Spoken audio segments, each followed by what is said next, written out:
Hello friends, कैसे हैं सब। Welcome to my channel. आज हमारे इस वीडियो में हम हमारे दिसंबर 2019 सीटेट के मैथ्स के क्वेश्चंस जो हैं वो डिस्कस करने वाले हैं। उनकी पेडागॉजी से रिलेटेड क्वेश्चंस हैं वो डिस्कस करेंगे। तो चलो स्टार्ट करते हैं। तो चलिए स्टार्ट करते हैं। हमारा पहला question, how many pair of twin prime number are there between the integers 1 to 100। हमारे कितने पेयर हैं ट्विन प्राइम नंबर्स के, इंटीजर्स एक से लेके 100 तक।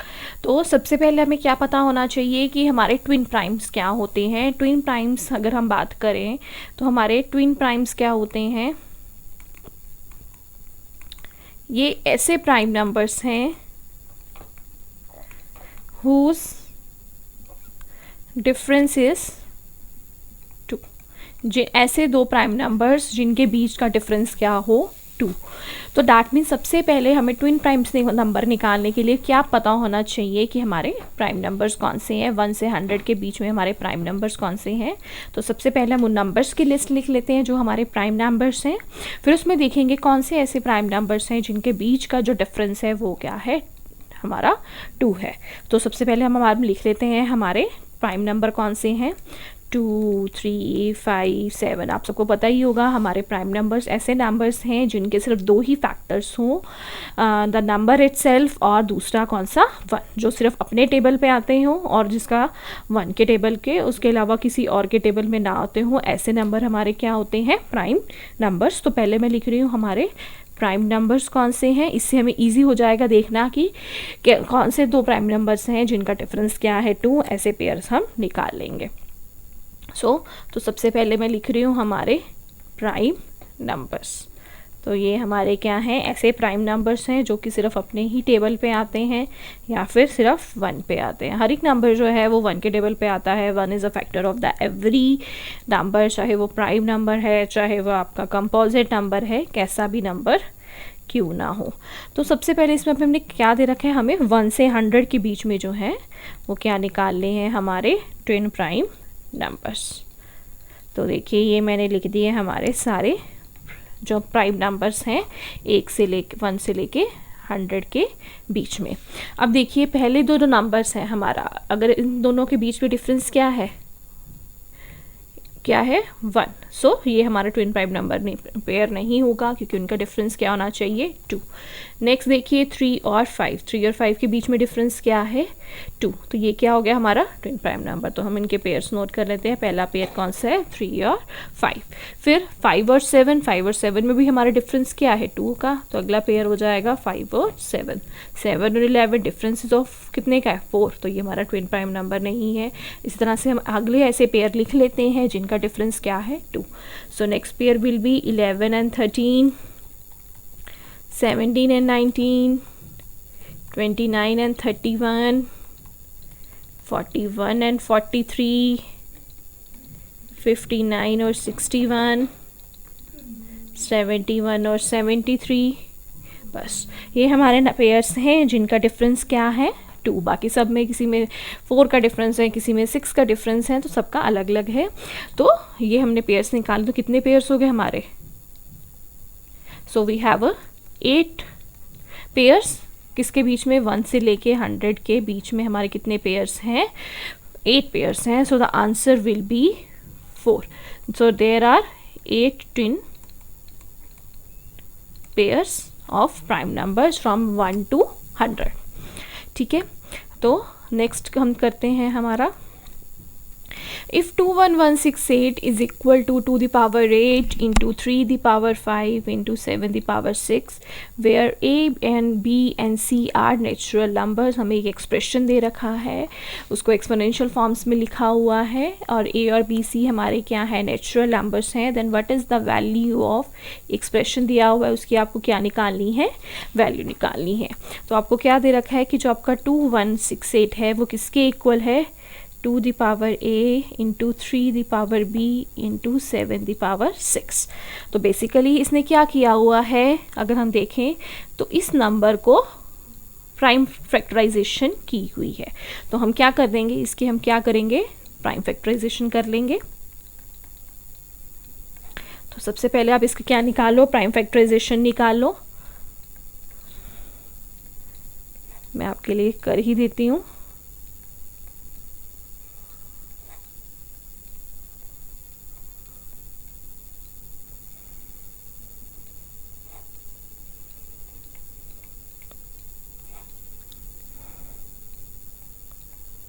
होप आप सबको प्राइम फैक्टराइजेशन आपने जूनियर क्लासेस में अपने की होगी, सबको याद पे ही होगी। तो हमारे अगर आप पिछले प्रीवियस पेपर उठा के देखो तो आपको काफ़ी सारे क्वेश्चंस आपके नंबर सिस्टम से काफ़ी क्वेश्चंस आते हैं।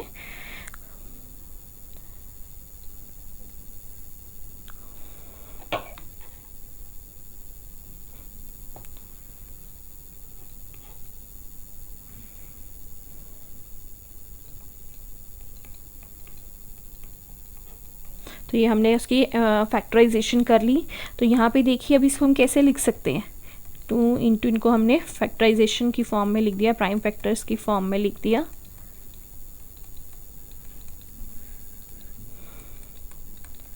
अब हम इनको क्या कर देते हैं, इनका एक्सपोनेंशियल फॉर्म में लिख देते हैं। अब यहाँ 2 कितनी बार रिपीट हो रहा है, 1 2 3 4, तो it will be 2 the power 4 into 3 is 3 times, 3 the power 3 is into 7 कितनी टाइम्स है आपका, 2 टाइम्स इंटू 7 द पावर 2। तो अगर आप इसको इस एक्सप्रेशन के साथ कंपेयर करें तो अब ये जो हमारी प्राइम फैक्टराइजेशन है वो किसके इक्वल है, इसके इक्वल है 2 the power 8 into 3 the power b into 7 the power b। अगर आप इनको कंपेयरिंग दो बोथ साइड्स इक्वल है तो हम इनके पार्ट्स को क्या कर सकते हैं कंपेयर।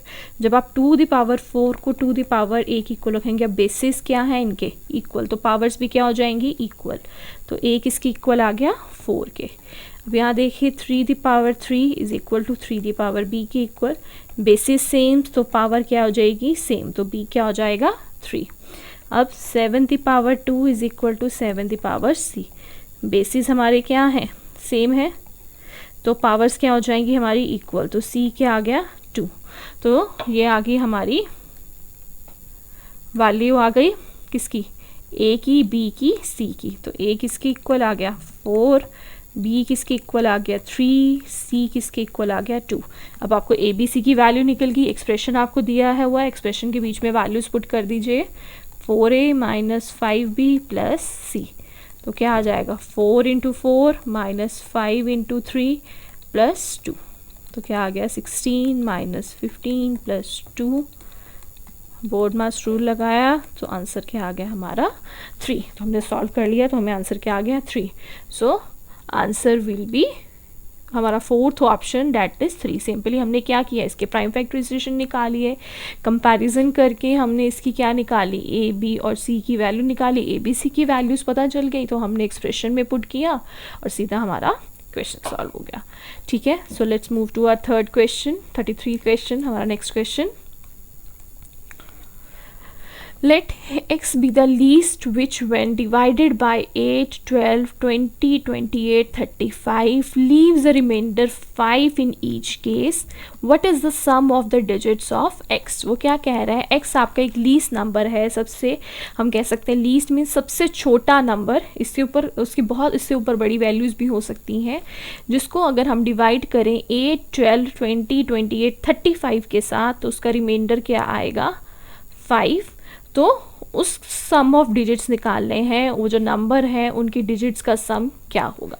तो उनकी डिजिट्स का सम निकाला तो सबसे पहले हमें क्या निकालनी है, x की हमारी वैल्यू क्या है, उसने क्या कहा है लीस्ट नंबर जो कि इनसे डिवाइड होगा। तो सबसे पहले हम निकालेंगे वो कौन सा नंबर है जो हम इनसे डिवाइड करें, उसमें हमारा रिमाइंडर क्या आ जाए हमारा 5।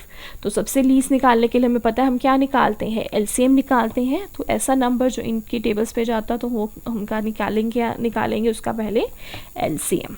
सो सबसे पहले आप निकाल लीजिए 8, 12, 28, 20, 35 का एलसीएम।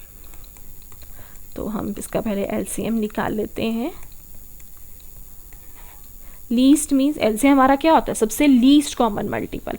तो दैट मीन्स जो हमारा लीस्ट नंबर जो इससे डिवाइड हो रहा है तो that means it is divisible on that number. तो हम क्या निकालेंगे, उनका एलसीएम निकाल लेते हैं। तो ये मैं इनका एलसीएम निकाल रही हूँ। सबसे पहले हम सबसे छोटे प्राइम नंबर्स से शुरू करते हैं। इसमें हम कभी भी कंपोजिट नंबर नहीं यूज़ करते, सबसे प्राइम नंबर्स यूज़ करते हैं।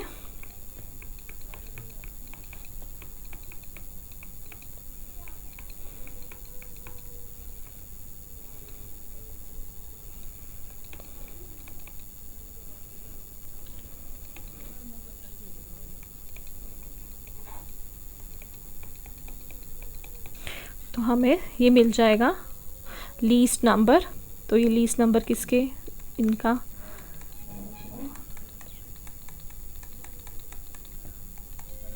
वो लीस्ट नंबर हमारा आ गया 840।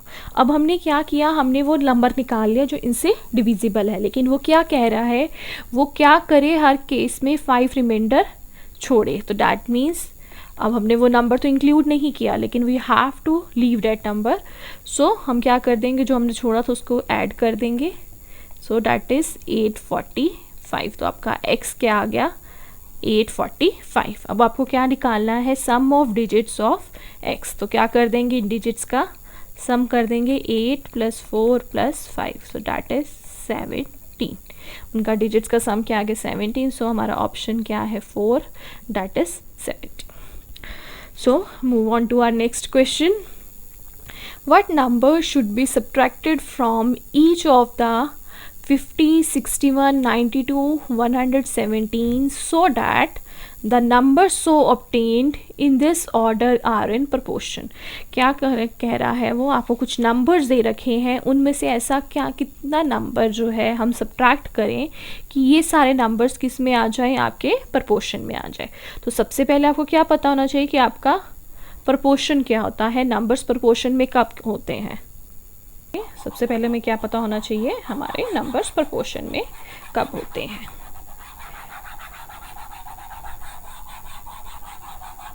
But we have to find out कि ऐसा क्या नंबर हम सब्ट्रैक्ट करें कि हमारे नंबर्स क्या हो जाएं, हमारे प्रपोर्शन में हो जाएं। हमें 4 नंबर दिए हुए हैं, 50, 61, 92 एंड 117। तो हमारे नंबर प्रपोर्शन में कब होते हैं, जब हमारे a/b उनकी फर्स्ट 2 नंबर्स की जो रेशियो है that is equal to c/d, या फिर हम कह सकते हैं द प्रोडक्ट ऑफ हमारा extreme is equal to product of middle terms, कि हमारे एक्सट्रीम टर्म्स का जो प्रोडक्ट है वो किसके इक्वल है, मीन टर्म्स के। A B C D extreme क्या होते हैं, जो एंड वाली हमारी एंड वाली टर्म्स हैं, और मिडल टर्म्स जो हमारी बीच की टर्म्स हैं। सो एक्सट्रीम टर्म्स कौन सी है, ए और D. That means A into D किसकी इक्वल होना चाहिए, बी इंटू सी के।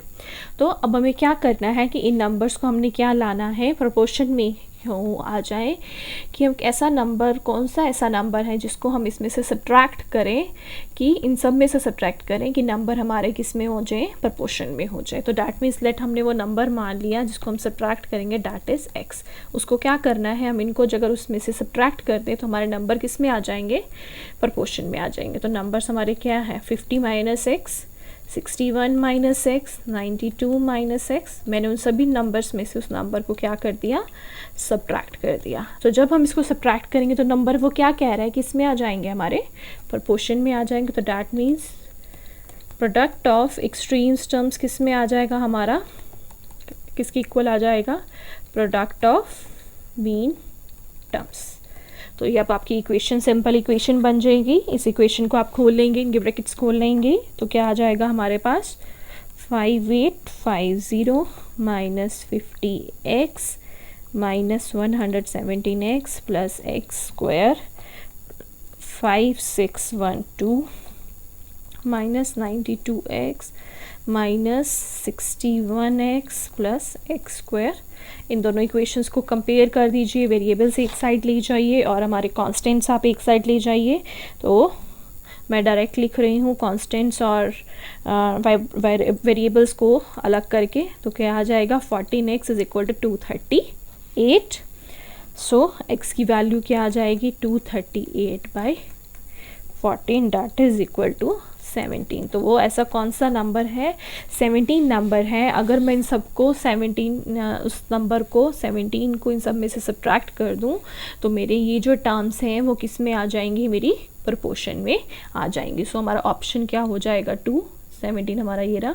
सो अगर हम 17 को इन नंबर्स में से सब्ट्रैक्ट कर देंगे तो ये नंबर्स किस में आ जाएंगे, हमारे प्रोपोर्शन में आ जाएंगे। दैट मीन्स तो एक्सट्रीम टर्म्स का प्रोडक्ट है वो किसके इक्वल आ जाएगा, हमारे मिडिल टर्म्स के। ठीक है, तो चलिए नेक्स्ट क्वेश्चन करते हैं। A sum of ₹1710 is divided in A, B and C such that 4 times of A, 6 times of B and 9 times of C are equal. What is the difference between A and C?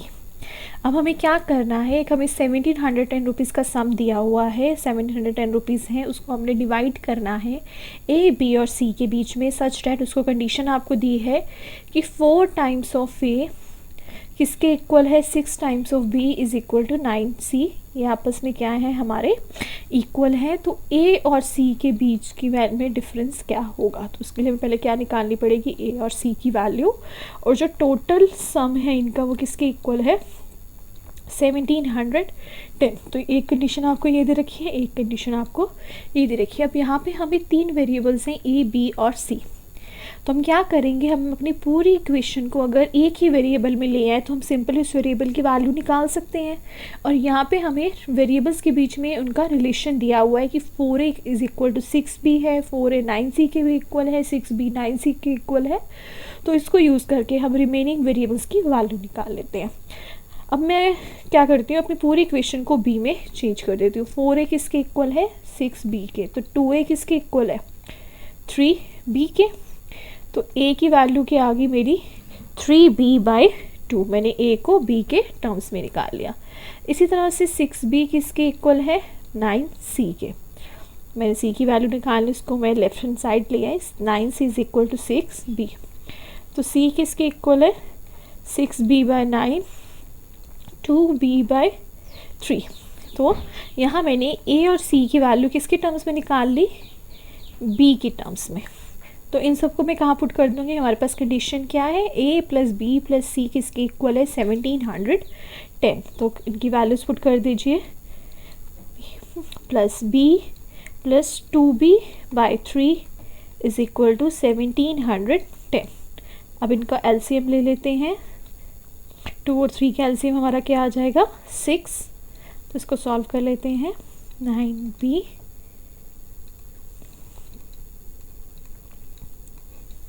Equal to 1710 test 19b किसके equal आ गया, 1710 into 6। तो यहाँ से b की वैल्यू क्या आ जाएगी, 1710 into 6/9 which is equal to 19 is equal to 90 into 6। So b की वैल्यू क्या आ गई, 540। डेट मीन्स उसके पास कितने रुपीज़ हैं, 540 जो हैं वो हमारे किसके पास चलेगी, b के पास। अब b की वैल्यू आपको पता है, तो सिंपली थर्ड और फोर्थ इक्वेशन में डालिए तो हमारी क्या वैल्यू आ जाएगी, a और c की। तो a की वैल्यू क्या आ गई हमारी, 3 इंटू 540/2। तो क्या आ गया, a इज़ इक्वल टू, ये आपका गया 2 की टेबल में हमने इसको कैंसिल कर लिया। तो ये आ गया 810 एंड c की वैल्यू क्या आ गई, 2 into 540/3 180, it is equal to 360 rupees. तो a के पास कितने हैं, 810 और c के पास कितने हैं हमारे, 360। अब हमका क्या निकालना है, what is the difference between a and c।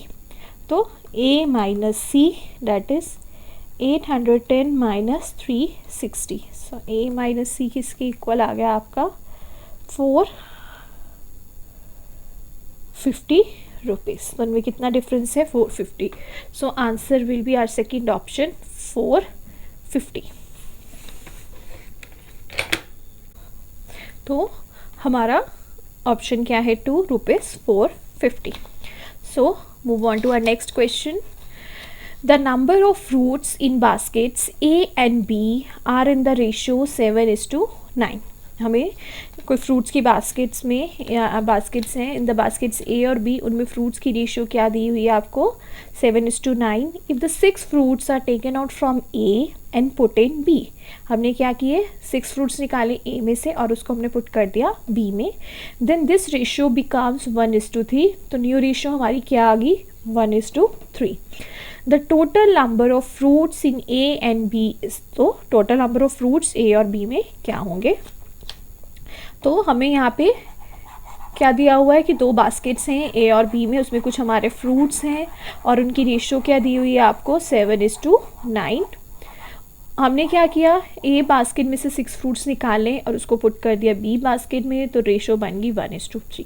अब हमें नहीं पता हमारे ओरिजिनल ए बास्केट में कितने हैं या फिर बी बास्केट में कितने हैं, तो हम सपोज कर लेंगे कि फ्रूट्स इन बास्केट ए क्या है, let it be x, and fruits in basket B that is y। तो इसकी रेशियो में क्या दी हुई है x:y इज 7:9।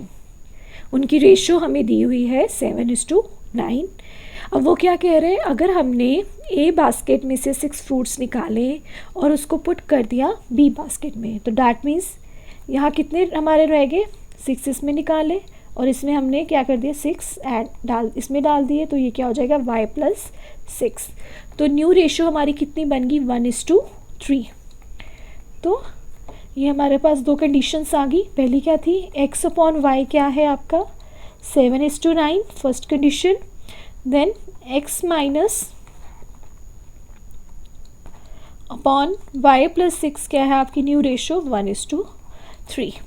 तो यहाँ से अगर आफ्टर क्रॉस मल्टीप्लाई हमें क्या मिल गया 9x is equal to 7y। यहाँ से हमने x की वैल्यू निकाल दी 7y/9। Cross multiply this 3x - 18 is equal to y+6। Variables हमने एक साइड इकट्ठे कर लिए, 3x - y is equal to 24। यहाँ से हमने x की वैल्यू निकाल दी थी, इसमें डाल देंगे हम ताकि सारी इक्वेशन हमारी एक ही वेरिएबल में आ जाए। 3 × 7y/9 minus y is equal to 24। तो ये क्या आ गया 21/9 minus y is equal to 24। Take LCM और सब्ट्रैक्ट दैट, तो ये क्या आ गया, ये आपका 9y इज इक्वल टू 24। तो ये आ गया 12y इज इक्वल टू 9 × 24। तो y आपका क्या आ जाएगा 9 × 2 दैट इज़ y की वैल्यू क्या आ गई हमारे पास 18। y की वैल्यू पता चल गई। इस थर्ड इक्वेशन में हम पुट कर देते हैं, तो x क्या आ गया 7 × 18/9। तो x हमारा क्या आ गया 9 के टेबल पे कट किया तो x क्या आ गया 14, y क्या आ गया 18। अब उसने क्या कहा है total number of fruits A और बी बास्केट में कितने टोटल नंबर ऑफ फ्रूट्स हैं, तो x + y क्या हो जाएगा 14 + 18 that is x + y is equal to 32। Total fruits हमारे कितने हो गए 32। तो कौन सा ऑप्शन है that is option 2। The total number of fruits in A and B basket are 32। तो सिंपली हमने क्या किया अपनी 2 इक्वेशंस बनाई, उनकी रेशियोज़ को यूज़ करके। पहले जब हमारी x और y उसमें फ्रूट्स थे, हमारी रेशियो क्या दी हुई थी 7:9। फिर हमने एक कंडीशन दे दी कि 6 फ्रूट्स हमने a में से निकाले और b में से b में डाल दिए। तो a में क्या हो गए 6 कम हो गए तो x - 6, b में 6 और ऐड होगी तो क्या हो जाएगा y+6। तो रेशियो नहीं क्या आ गई 1:3। इक्वेशंस बनाई, उनको सॉल्व किया और हमारे पास x और y की वैल्यू आ गई। तो टोटल नंबर ऑफ फ्रूट्स निकाल दिए, दोनों को ऐड कर दिया तो दैट इज़ 32। चलिए हम नेक्स्ट क्वेश्चन करते हैं। Triangle ABC and triangle ADB are on the common base AB। हमारे पास 2 ट्रायंगल्स दिए हुए हैं, ट्रायंगल ABC है और ट्रायंगल हमारा ADB है। उनको हमने सेम बेस में डाल दिया, that is on the base AB। तो साथ साथ हम फिगर बनाते हैं। हमारे पास लेटेस्ट इट इज़ कोई बेस है, ये AB बेस है, इसको मैंने ऐसे ले लिया, चाहे आप इसको ऐसे भी ले सकते हैं, जैसे मर्जी ले लीजिए। इस तरह से हम ले लेते हैं।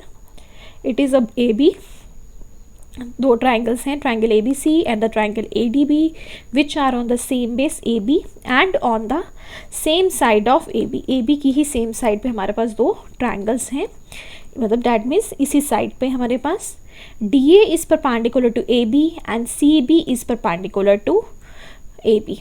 हमारा डी ए जो है वो ए बी के परपेंडिकुलर, तो हमने एक परपेंडिकुलर ड्रॉ कर दिया डैट इज़ डी ए, तो ये हमारा एक ट्राइंगल बन गया A D B, that is A D B हमारा एक ट्राइंगल बन गया, डी ए परपेंडिकुलर है आपके ए बी के and C B is perpendicular to A B. तो यहाँ पे हमने एक परपेंडिकुलर ड्रॉ कर देते हैं that is like this. So ये भी आपका 90 डिग्री हो गया, this is point C. A B से आपका ट्राइंगल है, इसको हमने क्या कर दिया, ज्वाइन कर दिया। दोनों क्या है, सेम बेस किस पे है, ए बी पे है। ए डी किसके परपेंडिकुलर हो गया, आपका डी ए किसके परपेंडिकुलर आ गया, ए बी के। यहाँ आपका सी बी किसके परपेंडिकुलर है, आपके ए बी के। ठीक है, अब वो क्या कह रहा है, A C is equal to B D. आपका जो ए सी है वो किसके इक्वल है, बी डी के इक्वल है। विच of the following is true, मतलब कौन सा आपका ये जो ट्राइंगल्स उसने दे रखे हैं, कौन से में कौन सा ट्रायंगल आपकी कॉन्करेंसी की कंडीशन को कंप्लीट करता है। पहले हम देखते हैं कि ये दोनों ट्रायंगल्स कॉन्करेंट कैसे हैं। अब इसमें इसने क्या दिया हुआ है कि हमारा ये परपेंडिकुलर है, डी ए बी के परपेंडिकुलर है, सी बी आपका ए बी के परपेंडिकुलर है, डैट मीन्स दोनों क्या है, हमारे राइट एंगल्स ट्रायंगल है। अब राइट एंगल के, अगर इस राइट एंगल की मैं बात करूँ, इसका हाइपोटेन्यूज कौन सा है, बी डी, और इस 90 के सामने ये है, तो इस ट्रायंगल का हाइपोटेन्यूज क्या है, ए सी है। और हमें कंडीशन क्या दी हुई है, A C is equal to B D, that means हमारे दोनों ट्रायंगल्स की जो हाइपोटेन्यूज हैं वो क्या है, इक्वल है, A C is equal to B D. ऊपर से दोनों किसके ऊपर है, कॉमन, हमारे में कॉमन क्या है, ए बी, तो डैट मीन्स दोनों ट्रायंगल कैसे कॉन्करेंट हैं, बाय RHS रूल, क्योंकि this is our right angle, this is our hypotenuse and this is our side, this is our right angle, this is our hypotenuse, this is side। तो triangle कैसे हुआ, ये हमारा R हुआ, ये S हुआ, ये हमारा S हुआ, या फिर हम ये भी कह सकते हैं ये हमारा R है, फिर ये हमारा H हुआ, ये हमारा S हुआ। तो drag means triangle A D B. तो पहले हम चेक करते हैं कि इनमें से कौन सा जो हमारा है वो हमारी कंडीशन को सेटिस्फाई करता है। अब वो क्या कह रहा है, ट्रायंगल ए बी सी, मैं इसको दोबारा रीड्रॉ कर लेती हूँ।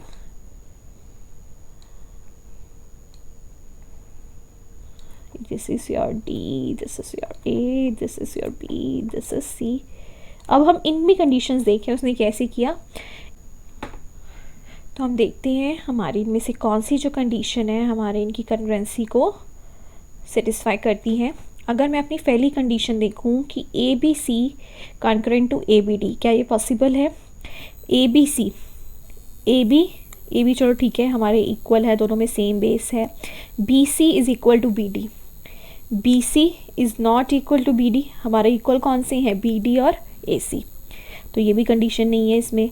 ए C is equal to A D, ये भी नहीं है, तो this is not possible. Then triangle A B C is concurrent to A D B, A B A D के नहीं है। अगर हम बाकी पार्ट्स मिलाएं, B C is equal to D B, B C is equal to D B, ये भी नहीं है। A C is equal to A B, वो भी नहीं है, ना ही हमारे राइट एंगल की कंडीशन आ रही है, तो ये हमारा ट्रू नहीं है, क्योंकि ना ही राइट एंगल इक्वल आए, ना ही हमारे हाइपोटेन्यूस है। Then A B C is concurrent to B A D, A B A दोनों में कॉमन साइड है। B C is equal to A D, B C is equal to A D, ये नहीं है।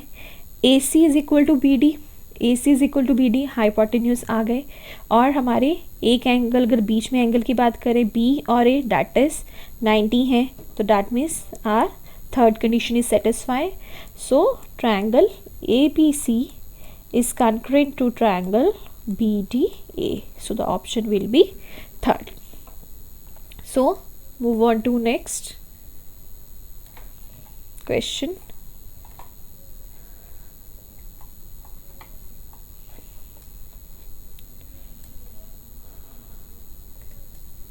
Question number 38.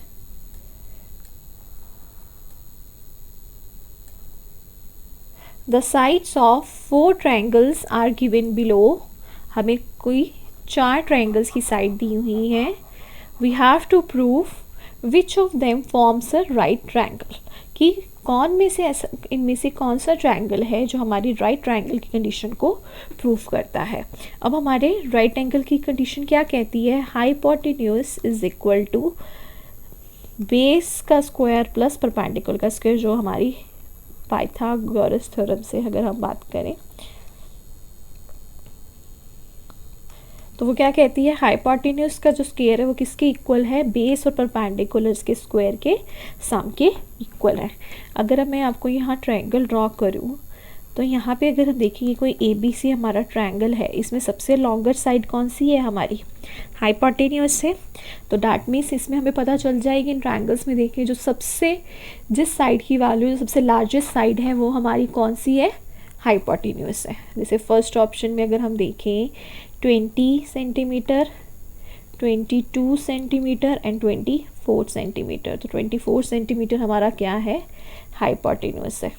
तो बाकी इन दोनों में one is the base and one is perpendicular. तो ये क्या सेटिस्फाई करना चाहिए कि 24 का जो स्क्वायर है वो किसकी इक्वल होना चाहिए? 22 के square plus 20 square. We have to check whether it holds true और नॉट. तो आप इसको करके देखिए कि क्या आपका ये इक्वल आती है. तो ये क्या आ गया? 24 का स्क्वायर हमारा होता है 576 प्लस 20 का स्क्वायर क्या है? 400. आपको पूरी करने की ज़रूरत ही नहीं है. अगर 20 का स्क्वायर 400 है तो ऑब्वियसली 22 का स्क्वायर उससे बड़ा है. तो जब हम इनको ऐड करेंगे तो obviously this side will be greater than this. तो that means this is not possible. आपको पूरा करने की ज़रूरत नहीं. Sometimes you just need a smart thinking. आपको ज़्यादा टाइम लगाने की ज़रूरत नहीं होती है. सेकेंड ऑप्शन देखिए 15 सेंटीमीटर, 32 सेंटीमीटर एंड 37 सेंटीमीटर. तो ये क्या आ गया? 37 का स्क्वायर किसकी इक्वल होना चाहिए? 15 का स्क्वायर प्लस 32 का स्क्वायर. अब यहाँ देखिए 37 का स्क्वायर इज इक्वल टू 15 का स्क्वायर प्लस 32 का स्क्वायर.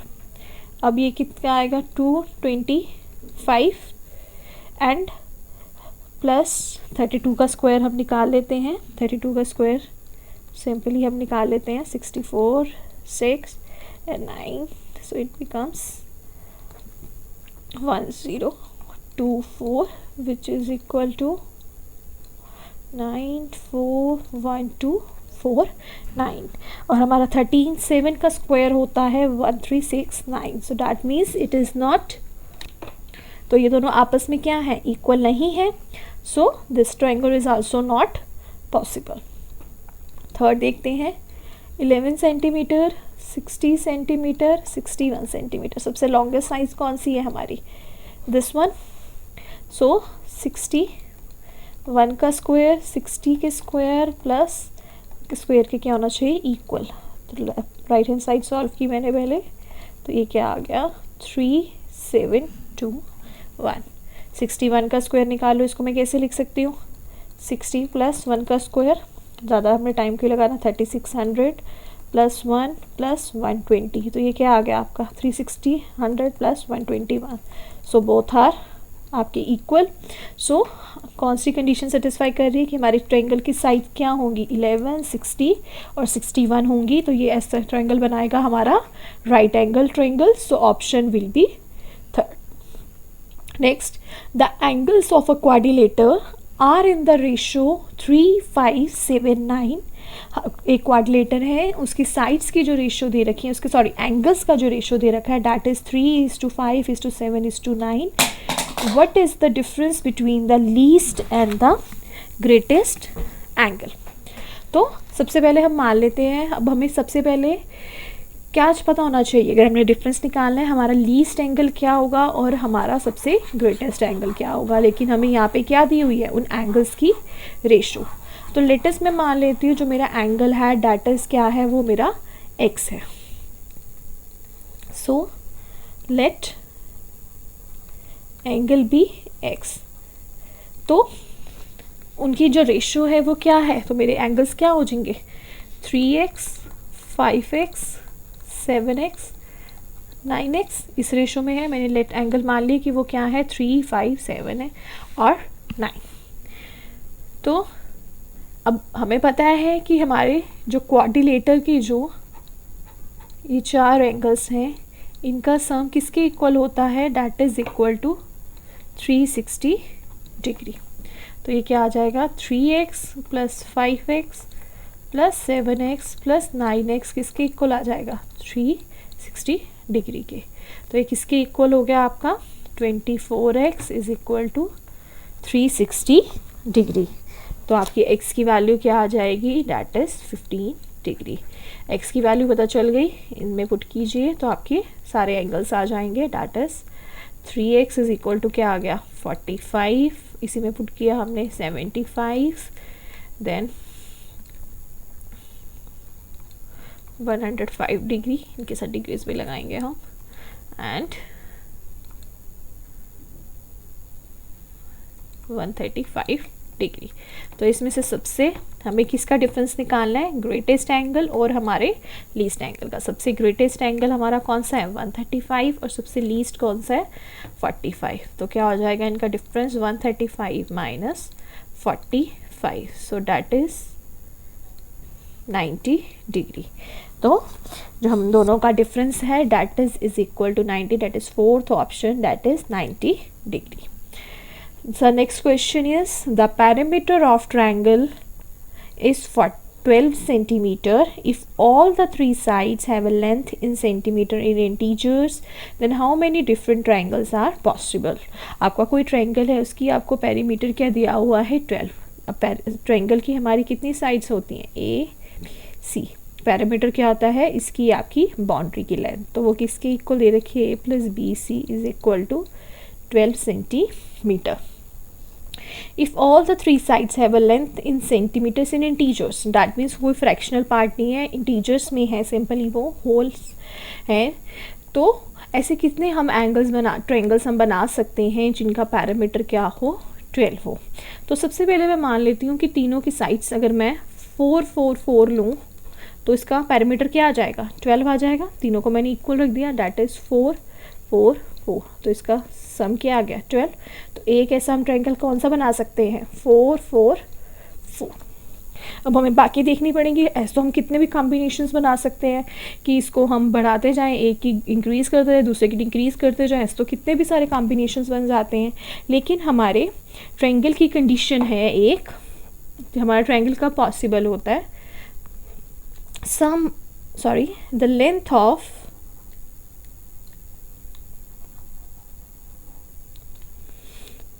ट्रायंगल की कितनी साइड्स हैं, the 3 sides, the length of third side is always less than the sum of other 2 sides. ये हमारी कंडीशन है। पहले अब हमने जो केस लिया कि हम तीनों को इक्वल देख लेते हैं, वो भी चेक कर लेते हैं। अगर थर्ड, इसको मैं मान लूँ this is A, this is B C, तो ए प्लस बी किससे ग्रेटर होना चाहिए, सी से। बी प्लस सी किससे ग्रेटर होना चाहिए, ए से। और सी प्लस ए किससे ग्रेटर होना चाहिए, बी से। तो चेक करो, ए बी सी इक्वल है, 4 प्लस 4 ग्रेटर देन 4 है। फिर बी और C, 4 plus 4 greater than 8 is greater than 4, true. A plus C, 4 plus 4 greater than 4, तो that means this condition is true. उसके बाद मैं क्या करती हूँ, कोई भी एक साइड लो, इसकी वैल्यू मैंने बढ़ा दी, that is 5, then this is 5 और इसकी मैंने डिक्रीज कर दी। तो चेक कीजिए, 5 plus 10 greater than 2, 5 plus 2 7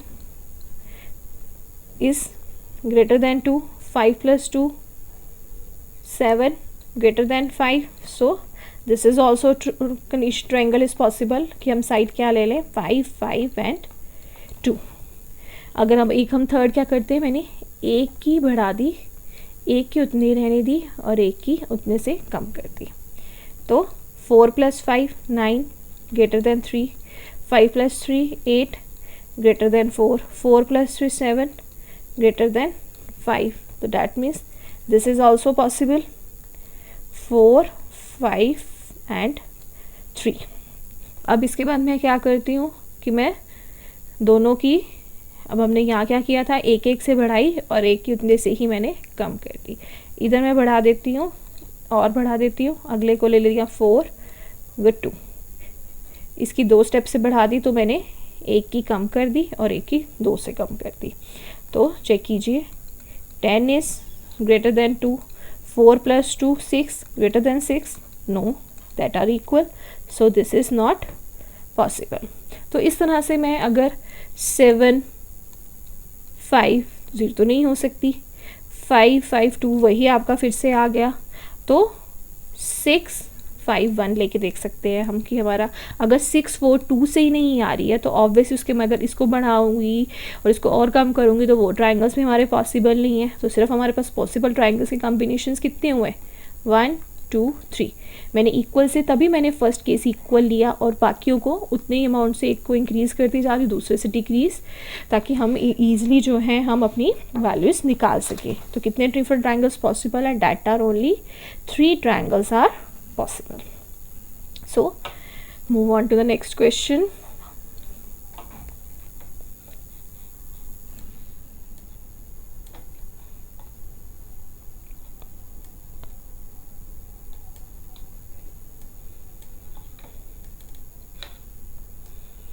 Question number 41.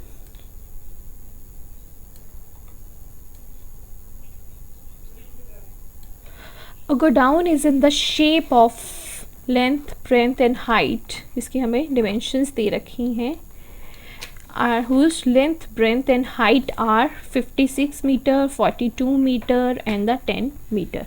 उसकी length, breadth and height दे रखी है, इसकी हम dimensions लिख लेते हैं, 56 meter into 42 meter into 10 meter.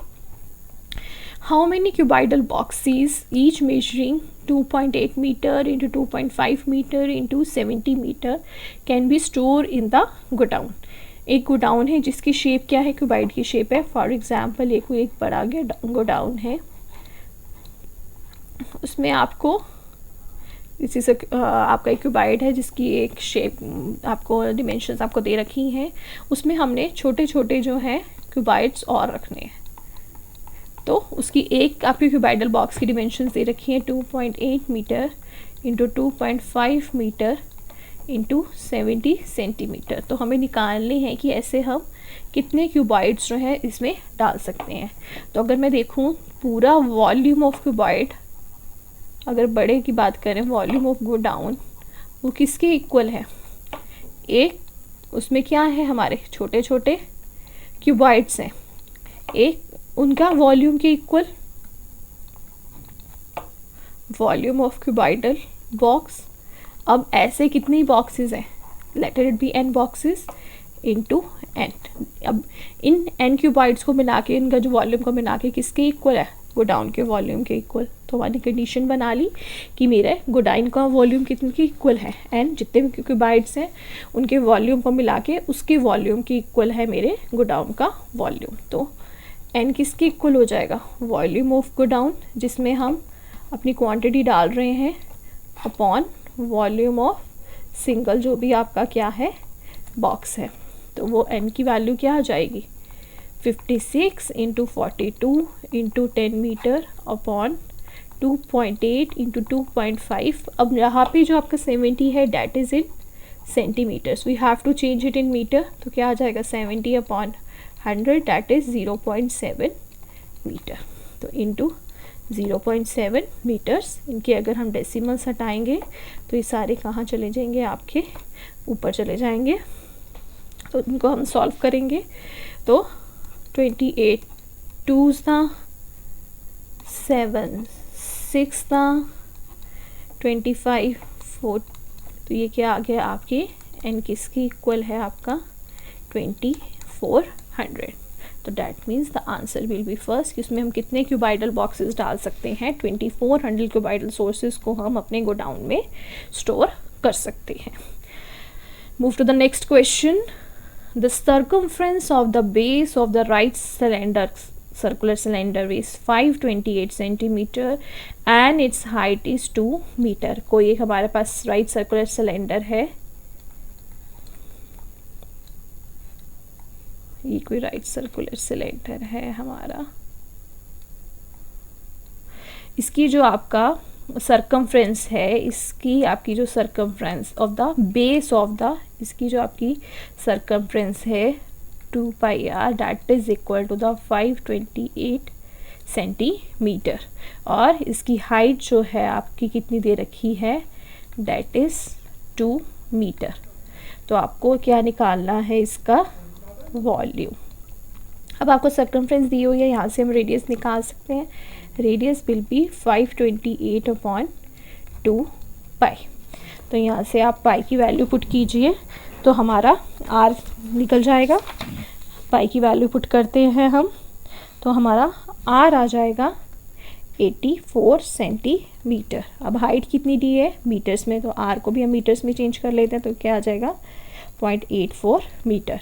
Are दिया हुआ है, एच दिया हुआ है, तो वॉल्यूम निकल जाएगा सिलेंडर का. वॉल्यूम ऑफ सिलेंडर आपका क्या होता है, पाई आर स्क्वायर एच. तो फॉर्मूले में आर और एच की वैल्यू पुट कीजिए. आर का स्क्वायर 0.84 का square into 2 metre. So after solving this we will get 4.4352 metre. तो सिंपली आपका ऑप्शन क्या है, थर्ड. यहाँ हमें क्या दिया हो, तो उसकी सर्कमफ्रेंस दी हुई थी, आपकी सर्कमफ्रेंस दी है. आपकी सर्कमफ्रेंस से हम क्या निकाल सकते हैं, रेडियस निकाल सकते हैं. यहाँ से हमने रेडियस निकाला. हाइट आपको गिवन है, फॉर्मूलेज में हमने इनकी डायरेक्ट वैल्यूज डाली. After solving what we get 4.4352. चलो अब करते हैं हमारा next question. Move to the next question, that is the area of quadrilateral is 227.2 centimetre square. हमें क्वाड्रिलेटर दिया हुआ है, उसका एरिया हमें मेंशन है, that is 227.2. Let it be हमारा कोई क्वाड्रिलेटर है A B C D. Area कितना गिवन है इसका, 227.2 centimetre square. And the length of the perpendicular from the opposite vertex to a diagonal.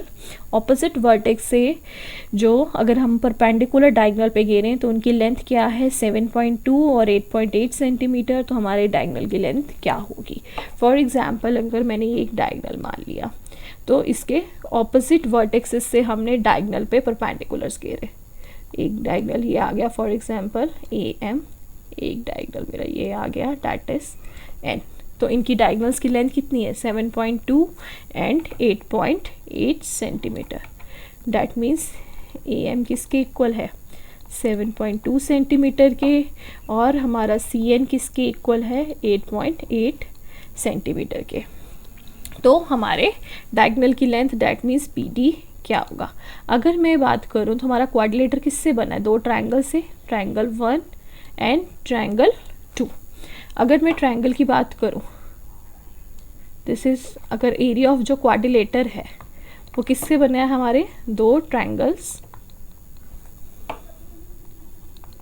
That is area of triangle ABD and triangle BCD. एक इस triangle और एक हमने ये triangle ले लिया. हमें क्या निकालना है, अब पूरा एरिया ऑफ क्वाड्रिलेटर जो है वो किसके इक्वल है, इन दोनों ट्रायंगल्स की एरिया को अगर मैं टोटल कर दूँ मेरे पास एरिया किसका आ जाएगा क्वाड्रिलेटर का. तो ये किसके इक्वल है 227.2. अब हमारा ट्रायंगल ABD की बात करूँ, इसका एरिया किसके इक्वल है, ट्रायंगल का फॉर्मूला क्या होता है half into base into height. Similarly इसमें लगा देंगे half into base into height. तो इस ट्रायंगल में हमारा परपेंडिकुलर जहाँ पे गिरता है वो क्या होता है बेस होता है. This is the base that is जो कि हमें गिवन नहीं है BD, और हमें निकालना भी क्या है length of the diagonal which is BD, और हाइट क्या है आपकी perpendicular that is AM. Plus इसी तरह दूसरे ट्रायंगल BCD में आपका बेस क्या है BD, और आपकी हाइट क्या है सी एन, जो आपकी परपेंडिकुलर की दे रखी है। सो हाफ मैंने कॉमन निकाल लिया, बी डी भी मैंने कॉमन निकाल लिया। ए एम कितना दिया है मुझे 7.2 प्लस सी एन कितना दिया मैंने 8.8, तो क्या आ गया half into B D into 16, तो ये किसके इक्वल आ गया 8 बी डी। तो 227.2 is equal to 8 times B D, तो बी डी किसके इक्वल हो गया 227.2 अपॉन 8। सो जब आप इसको सॉल्व करोगे तो आपकी वैल्यू आ जाएगी 28 on dividing 227.2 by 8 we will get 28.4 centimetre. ठीक है, तो हमारा बी डी की लेंथ कितनी है 28.4, that is the option 2। Basically हमने इसमें क्या किया है, हमारे ट्रायंगल्स के फॉर्मूला और क्वाड्रिलेटर को हमने यूज़ किया है। हमारा टोटल जो क्वाड्रिलेटर जो होता है हमारा वो किससे बना होता है, अगर मैं क्वाड्रिलेटर के अगर 2 पार्ट्स करूँ तो ये किससे बना है, हमारे 2 ट्रायंगल्स से बना है। तो दोनों इंडिविजुअल ट्रायंगल्स में अगर मैंने यहाँ से एक डायगोनल यहाँ घेरा और यहाँ से एक डायगोनल यहाँ घेरा तो इसका बेस क्या हो गया हमारे ट्रायंगल का दिस, और ये क्या इसकी होगी हाइट। तो एरिया ऑफ ट्रायंगल यूज़ करके हमने हमारे बेस की क्या निकाल ली, लेंथ निकाल ली। तो ये जो बेस है इस क्वाड्रिलेटर का क्या है diagonal, so the length of the diagonal is 28.4। So now move to the next question, question number 44। अभी यहाँ पे मैं आपको साथ हमारे जो प्रीवियस क्वेश्चन सॉल्व कर रही हूँ। अगर आप चाहते हैं कि मैं इन जो भी टॉपिक्स हैं हमारे, जैसे इसमें नंबर सिस्टम के क्वेश्चंस हैं, ज्योमेट्री के क्वेश्चंस हैं, अगर आपको लगता है कि आपको हम इनकी और प्रैक्टिस करें तो आप ज़रूर मुझे कमेंट्स में मेंशन कीजिए। तो मैं फिर हर इंडिविजुअल टॉपिक वाइज आपके साथ जो पुरानी ईयर्स के क्वेश्चंस को मिला के या फिर और उन क्वेश्चंस के ऊपर प्रैक्टिस क्वेश्चंस जो हैं मैं अपने फर्दर वीडियोस में ज़रूर आपके साथ शेयर करूँगी। जो भी आपकी प्रॉब्लम्स हैं उसके लिए भी मैं अपने आपके साथ जो है और वीडियो शेयर ज़रूर करूँगी। So move to the next question. Question number 44. If 5 into 3x plus 4 minus हमें एक एक्सप्रेशन दिया हुआ है, उसकी वैल्यू किसकी इक्वल है 9x minus 8, then what is the value of x square minus 2x plus 1। यहाँ पे हमें क्या दिया हुआ है, ऊपर हमें एक एक्सप्रेशन दिया हुआ था, ठीक है, that is equal to the 9x minus 8। तो हमें वैल्यू क्या निकालनी है इस एक्सप्रेशन की। तो बेसिकली हमें क्या पता होना चाहिए इस वैल्यू एक्सप्रेशन निकालने के लिए कि हमारे x की जो वैल्यू है वो क्या होगी। तो सबसे पहले हमें जो गिवन है उससे हम क्या निकालेंगे, हमारे x की वैल्यू। तो उसके लिए हम अपनी ब्रैकेट्स को सॉल्व करेंगे, हमारे बॉडमास रूल लगाएंगे। सो 15x ब्रैकेट्स खोली हमने अपनी पहले, 48x minus 56 is equal to 9x minus 8। सभी वेरिएबल्स एक साइड कर लेते हैं, कॉन्स्टेंट्स एक साइड कर लेते हैं। So 15x minus 48x minus 9x is equal to minus 8 minus 20 plus 56। तो ये आ गया 15x minus 57x minus 28 plus 56। तो ये आ गया आपका 28, ये आ गया आपका माइनस 42x। तो यहाँ से x की वैल्यू क्या आ गई माइनस 28/42।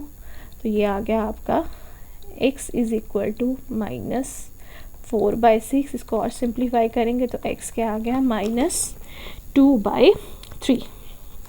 तो अब हमें क्या निकालनी है इस एक्सप्रेशन की value, that is x square minus 2x plus 1 हमें निकालना है। तो सिंपली क्या करेंगे, यहाँ पे हम x की वैल्यू पुट कर देंगे, माइनस 2/3 का square minus 2 into minus 2/3 plus 1।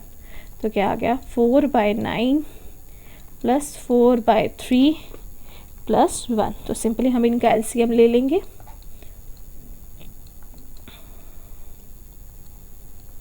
तो ये क्या आ गया 20 सॉल्व करके 25/9। तो हमारा ऑप्शन क्या होगा, ऑप्शन 4 डैट इज़ 25/9। सिंपल इसमें हमने कुछ नहीं किया, सिंपल जो हमें गिवन एक्सप्रेशन है वहाँ से हमने x की वैल्यू निकाली, इस पर पुट करी, जो भी हमें गिवन क्वाड्रेटिक इक्वेशन है तो हमारी क्वाड्रेटिक इक्वेशन की हमारी क्या आ गई, वैल्यू आ गई। ठीक है, अब हम चलते हैं हमारे नेक्स्ट क्वेश्चन पे। What is the value of, हमें एक एक्सप्रेशन दिया हुआ है, इस एक्सप्रेशन की वैल्यू क्या होगी जब when a is equal to 1, b is equal to -3, c is equal to -2।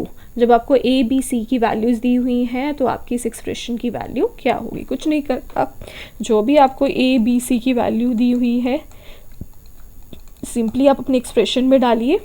जो आपको एक्सप्रेशन दिया a plus b square plus c plus b square plus a square plus c square minus c a plus b square. Simply इसमें a B सी की values put कीजिए, उनके square लीजिए, equation solve कीजिए, आपकी वैल्यू आ जाएगी। This is I am left over for you कि आप इसको अपने आप सॉल्व कीजिए। मैं आपके साथ सीधा डायरेक्ट इसका आंसर शेयर कर रही हूँ। डैट इज़ जब आप इसको सॉल्व करेंगे ए बी सी की वैल्यूज तो ये एक्सप्रेशन आपका आ जाएगा 154। सो the answer will B second option, that is 154। I'm now going to my next question. Question number 46. The expression x minus y into x square plus xy plus y square plus x plus y into x square minus xy plus y square minus x plus y into x square minus y square is equal to this। जब हम इसको simplify करेंगे इसकी value इनमें से क्या होगी, तो हम इसका एक्सप्रेशन लिखते हैं x minus y x square plus x y plus y square plus x plus y x square minus x y plus y square minus x plus y x square minus y square. तो यहाँ पे देखिए ये जो x square minus y square है इसको हम further divide कर सकते हैं। इसको मैं क्या लिख सकती हूँ, x minus y into x plus y. Basically मैंने क्या लगाई है, a square minus b square की identity. A square minus b square मेरा किसके इक्वल होता है, a minus b into a plus b.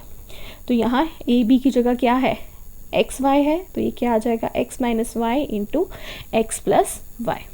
तो इसकी जगह मैंने लिख दिया x minus y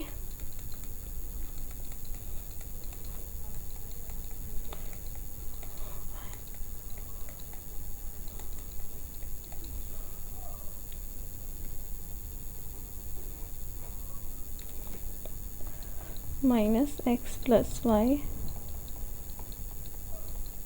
minus y. First term मैं अपनी एज इट इज़ लिख लेती हूँ। अगर इन दोनों इक्वेशंस पे देखूँ तो x प्लस वाई मेरा क्या है, कॉमन है, इसको मैंने बाहर कॉमन में रख दिया, बाकी रिमेनिंग इक्वेशन ले ली, x square minus x y plus y square. तो x प्लस वाई बाहर चला गया तो क्या बच गया हमारे पास, ये बच गया।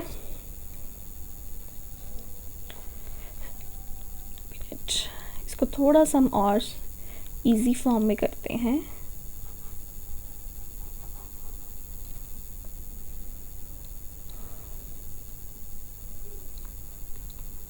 हम हमारी फर्स्ट और थर्ड टर्म में से कॉमन लेते हैं, that is x minus y मैंने कॉमन ले लिया, तो अंदर क्या बच गया, x square plus x y plus y square. X minus y common चला गया तो ये क्या बन गया, एक्स प्लस वाई का स्क्वायर।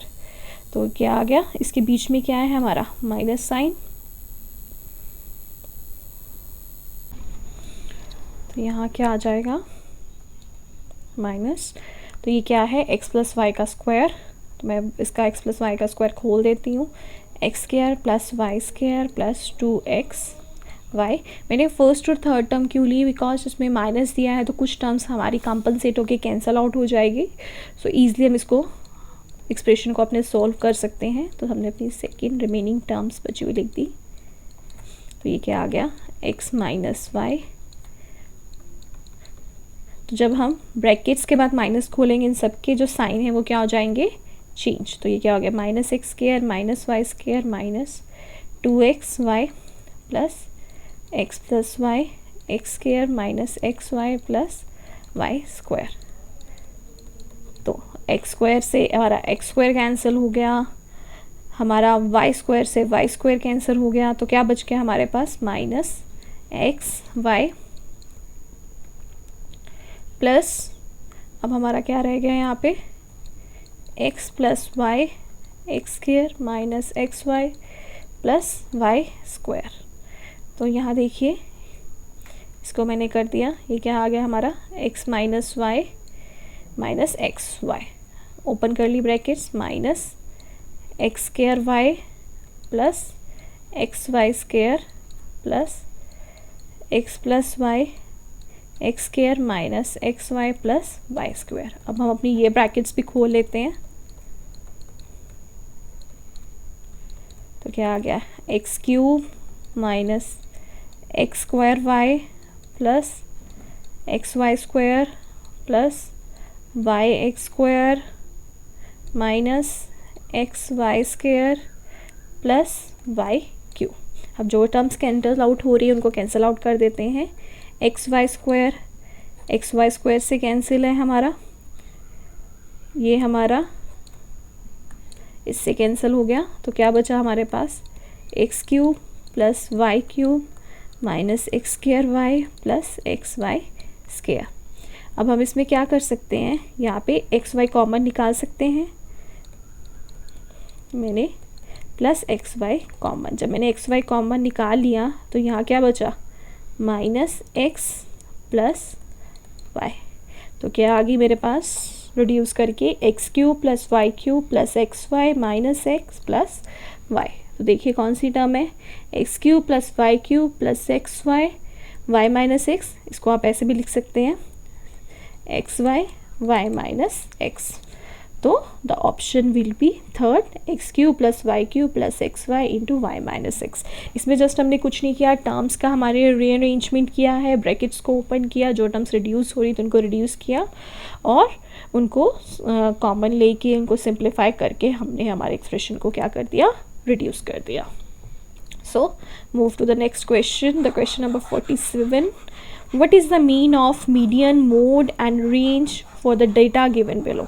हमें कोई डेटा दिया हुआ है, उसमें हमने क्या निकालना है, मीन निकालना है किसका, उस गिवन डेटा के मीडियन का, मोड का और रेंज का। तो पहले हमें इस डेटा का क्या निकालना पड़ेगा, मीडियन निकालना पड़ेगा, मोड निकालना पड़ेगा और रेंज निकालनी पड़ेगी। तो पहले हम लिख लेते हैं हमें क्या क्या निकालना है, मीडियन, मोड और रेंज।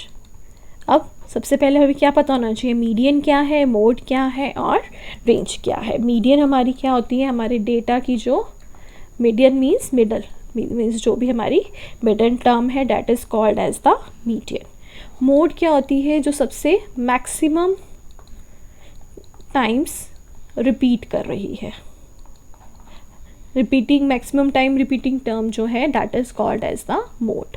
और रेंज क्या होती है, हमारी मैक्सिमम वैल्यू माइनस जो भी हमारी मिनिमम डेटा की जो वैल्यू है। लेकिन हमारी मीडियन, मोड और रेंज निकालने से पहले हमें सबसे पहले काम करना है, जो भी हमें डेटा गिवन है we have to write down in a, उसको या फिर आइदर इन असेंडिंग ऑर्डर या फिर उसको आपने क्या करना है डिसेंडिंग ऑर्डर में लिखना है। तो मैंने क्या किया, उसको असेंडिंग ऑर्डर में हम लिख लेते हैं। तो data will be like this 0 8 9 11 11 17 18 20 24 25 25 25 29 30 30 44 and 15। मैंने डेटा को अरेंज कर दिया असेंडिंग ऑर्डर में। असेंडिंग ऑर्डर क्या होता है, हमारी जैसे जैसे हम सक्सीड कर रहे हैं सबसे छोटी वैल्यू फिर उससे बड़ी फिर उससे बड़ी फिर उससे बड़ी असेंडिंग ऑर्डर में हमने कर दिया। तो हमें क्या निकालना है, मीडियन। मीडियन में निकालने में हमें दो फॉर्मूलेज होते हैं, इवन और ऑड के केस में अलग। इवन के केस में क्या होता है हमारी n/2 और ऑड के केस में हम सिंपली क्या करते हैं n+1/2। तो पहले we have to count out हमारी कितनी टर्म्स हैं, 3 4 5 6 7 8 9 10 11 12 13 14 15 16 17। तो हम कौन सा फॉर्मूला यूज़ करेंगे, ओड वाला, डैट इज़ 70 + 1/2 टर्म जो होगी वो हमारी क्या होगी, मीडियन होगी। तो that means the 9th term will be our median. तो कौन सी है, 1 2 3 4 5 6 7 8 9। तो हमारा जो मीडियन है वो क्या हो जाएगा, 24। अब मोड क्या था जो सबसे ज़्यादा रिपीट हो रही है, सबसे ज़्यादा इसमें कौन सी वैल्यू हमारी रिपीट हो रही है, 25। कितने टाइम्स, 3 टाइम्स। तो मोड क्या हो गया हमारा, 25। रेंज क्या होती है, मैक्सिमम अपॉन मिनिमम। सबसे मैक्सिमम क्या है 50, मिनिमम क्या है 0, तो रेंज क्या होगी 50 माइनस 0 डैट इज़ 50। अब हमें क्या निकालना है, मीन। मीन का फॉर्मूला क्या होता है, sum of all observations upon number of observations. तो ये तीनों चीज़ों का हमें क्या करना है, sum 24 plus 25 plus 50 upon number of observations कितनी है, 1 2 3। So 99 upon 3 that is equal to 33। तो हमारा मीन क्या हो जाएगा, 33। So the option will be third. हमारा मीन क्या है, 33। सबसे पहले हमने उसका डेटा को अरेंज किया, उसका मीन, मोड और रेंज निकाला, और उसको तीनों को यूज़ करके हमने उसका क्या निकाल दिया, हमारा मीन निकाल दिया। चलिए नेक्स्ट क्वेश्चन पे चलते हैं।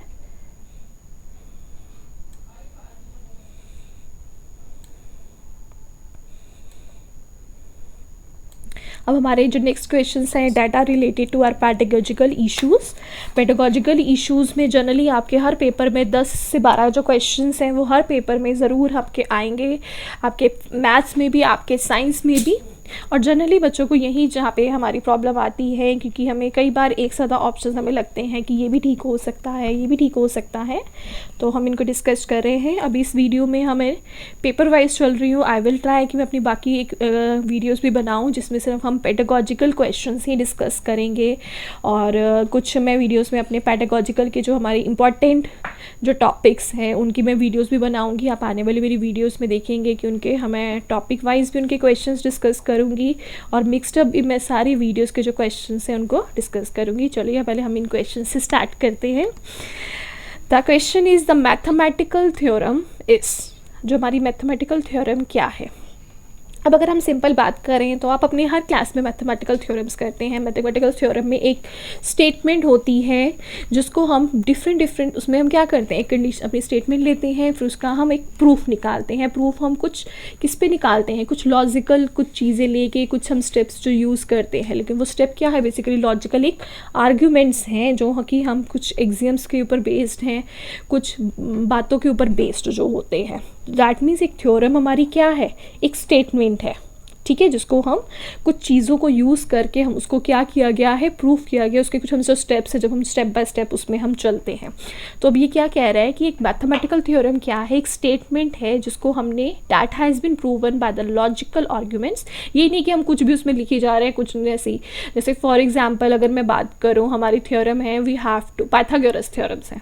पाइथागोरस थ्योरम में हम क्या कहते हैं कि हमारा हाइपोटेन्यूज किसकी इक्वल है, perpendicular square plus base square. उसके लिए हम क्या कंडीशन यूज़ करते हैं, RHS की। तो दैट मीन्स कुछ हम उसमें ये नहीं कि हम कुछ भी स्टेप्स कुछ भी आर्ग्यूमेंट्स आप यूज़ करी जा रहे हो, उसकी एक प्रॉपर एक एग्जियम्स हैं। एग्जियम्स क्या है, हमारी एक स्टेटमेंट्स हैं जो कि इनको हम प्रूफ नहीं करते, जो कि हम मान के चल रहे हैं। तो that means we have some logical argument in its. Second वो क्या कह रहे हैं, statement which is always true and doesn't need proof. ऐसा नहीं है, जब भी आप कोई भी थ्योरम करते हो उसका एक प्रूफ होता है, उसको यही नहीं मान लेते कि हाँ ये ट्रू है। Third, a statement whose truth और फॉल्सिटी इज़ नॉट नोन। ऐसा भी नहीं है, कोई भी थ्योरम है उसका प्रूफ जो है, उसकी जो स्टेटमेंट है वो आपको पता है। अगर ये थ्योरम आपकी एग्जिस्ट कर रही है तो वो कर रही है, ये नहीं कि वो चीज़ अननोन है। It is a statement without sufficient evidence for proof. ऐसा भी नहीं है कि वो स्टेटमेंट आपकी बिना प्रूफ के लिए है। तो दैट मीन्स ये तो चीज़ रॉन्ग है कि हर स्टेटमेंट, हर थ्योरम की स्टेटमेंट का एक अपना एक प्रॉपर थ्योरम का एक प्रूफ है, जो कि हम आप जब भी थ्योरम्स करते हैं उनके आप प्रूफ्स भी करते हैं। तो that means this is not true. उसको it is not also not unknown, इसका doesn't need proof. Yes you have to need a proof. कैसे हम मान लें कि ये थ्योरम एग्जिस्ट कर रही है, उसकी स्टेटमेंट क्या कह रही है, ऐसा है तो ऐसा होगा। तो that mean what is true, statement क्या है उसको हमने कुछ आर्ग्यूमेंट्स लेके प्रूफ किया है कुछ एग्जाम्स के बेसिस पे, सो the option will B first. So now move to the next question. Things which are equal to the same thing are equal to one another. जो things which are equal to the same thing, for example अगर A B के equal है और अगर A आपका C के equal है तो वो आपस में भी equal होंगे. That means if A is equal to B and if B is equal to अगर मैं C, तो A और C भी क्या है आपस में क्या है, वो क्या है, equal है. This axiom which is basis to the arithmetic and algebra is given by. कौन से ने आपका ये जो थ्योरम है, ये जो आपका एग्जियम है, वो अलजेब्रा क्या दिया था, we all know it very well. This is आप पढ़ते भी हैं इसको. It is given by the इक्विलेट, so the option will be 1 because ये आपका इक्विलेट ने एग्जियम दिया था जिसमें उसने एक चीज़ को दूसरे के किया, अगर दूसरी तीसरे की इक्वल है तो वो पहली और तीसरी भी क्या है, आपस में इक्वल है. Next question, which of the following can be used as an assessment strategy to encourage interdisciplinary in mathematics? कौन सी जो assessment strategy है, assessment means assess करने के लिए बच्चे को, ताकि उसको हम encourage कर सके interdisciplinary mathematics में. interdisciplinary means कि हमारा जो mathematics है वो सिर्फ mathematics में यूज़ नहीं हो रहा. mathematics की कई चीज़ें आप physics में भी यूज़ करते हो, mathematics की कई चीज़ें आप geography के आप में भी calculations के लिए यूज़ करते हैं. तो कौन सी assessment strategy है जो encourage करेगी कि हम mathematics को various सब्जेक्ट्स में आप उसको यूज़ कर सकते हो. तो ऐसी कौन सी हैं? अगर मैं एनकॉर्डल रिकॉर्ड्स की बात करूँ तो एनकॉर्डल रिकॉर्ड्स बेसिकली क्या होते हैं, हमारे रिकॉर्ड्स जो कि टीचर एक पूरी समराइज करती है कि उसने क्या क्या बच्चे के बारे में नोट किया. और so that means it doesn't encourage that thing. हमें क्या चाहिए जो बाकी चीज़ों में भी सब्जेक्ट्स में भी जो है मैथमेटिक्स को यूज़ करके वो उसको इनकरेज करे. सो C is not possible. Olympiad की बात करें, ओलंपियाड्स क्या होते हैं, बेसिकली एग्जामिनेशंस होते हैं, so it will also not encourage. अब प्रोजेक्ट्स हैं, फील्ड ट्रिप्स हैं, तो ये क्या करेंगे, प्रोजेक्ट्स में आप डिफरेंट स्ट्रेटजीज आप यूज़ करते हो. अगर फॉर एग्जांपल आप अगर केमिस्ट्री का कोई लॉ ऑफ कंजर्वेशन समथिंग पे मास ऑफ पे बना रहे हो तो उसमें आप मैथमेटिक्स को भी यूज़ कर रहे हो, तो ये स्ट्रेटजी से आप मैथमेटिक्स को भी इनकरेज कर सकते हो दूसरे सब्जेक्ट्स में भी. तो that means we can use projects. Field trips हैं, फील्ड ट्रिप्स में आप कहीं आर्किटेक्टिंग समथिंग कैलकुलेशंस के लिए जा रहे हो, उन बिल्डिंग्स में आप टाइम की करने के लिए यूज़ कर रहे हो, तो बहुत सारे फील्ड ट्रिप्स जो है वो उसको इनकरेज करेगी. So what are the best combination options, projects and field trips जो हैं वो हमारे जो स्ट्रेटजीज हैं तो दूसरी में इनकरेज करने की कोशिश करेंगी. So the option will be A और बी हमारे किस में है, 1. So the answer will be option 1 जिसमें हमारे हम क्या यूज़ करेंगे, प्रोजेक्ट्स और फील्ड ट्रिप्स. चलिए अब हम बात करते हैं हमारे नेक्स्ट क्वेश्चन के बारे में.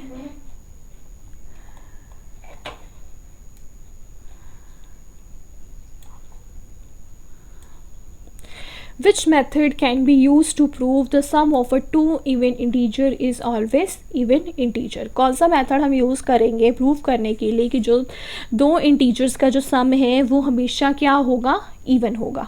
तो इसमें हमें क्या करना है, हमें दो इंटीजर्स लेने हैं. दो इवन इंटीजर्स मैंने फॉर एग्जांपल ले लिया 8, दूसरा मैंने ले लिया 10, तो वो क्या है, डायरेक्टली हम जो है दो भी किसी नंबर्स को लेके हम उसको प्रूव कर सकते हैं. तो कोई हमें इसमें कुछ इंडक्शन क्या होता है, इंडक्शन मेथड हम बेसिकली क्या यूज़ करते हैं, उसमें हम अननोन से हम उसके इंड्यूस करते हैं कि हम किसकी तरफ जाते हैं, तो उसके हमें करने की ज़रूरत नहीं है.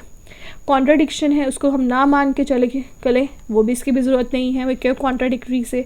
सो डायरेक्टली हम इसमें क्या कर सकते हैं, दो हम इवन नंबर लिए उनका सम कीजिए और चेक कीजिए कि वो आपके इवन है कि नहीं है. तो that means we can directly use the direct proof method to check whether हमारा दो नंबर्स का जो सम है वो हमेशा इवन होगा कि नहीं होगा.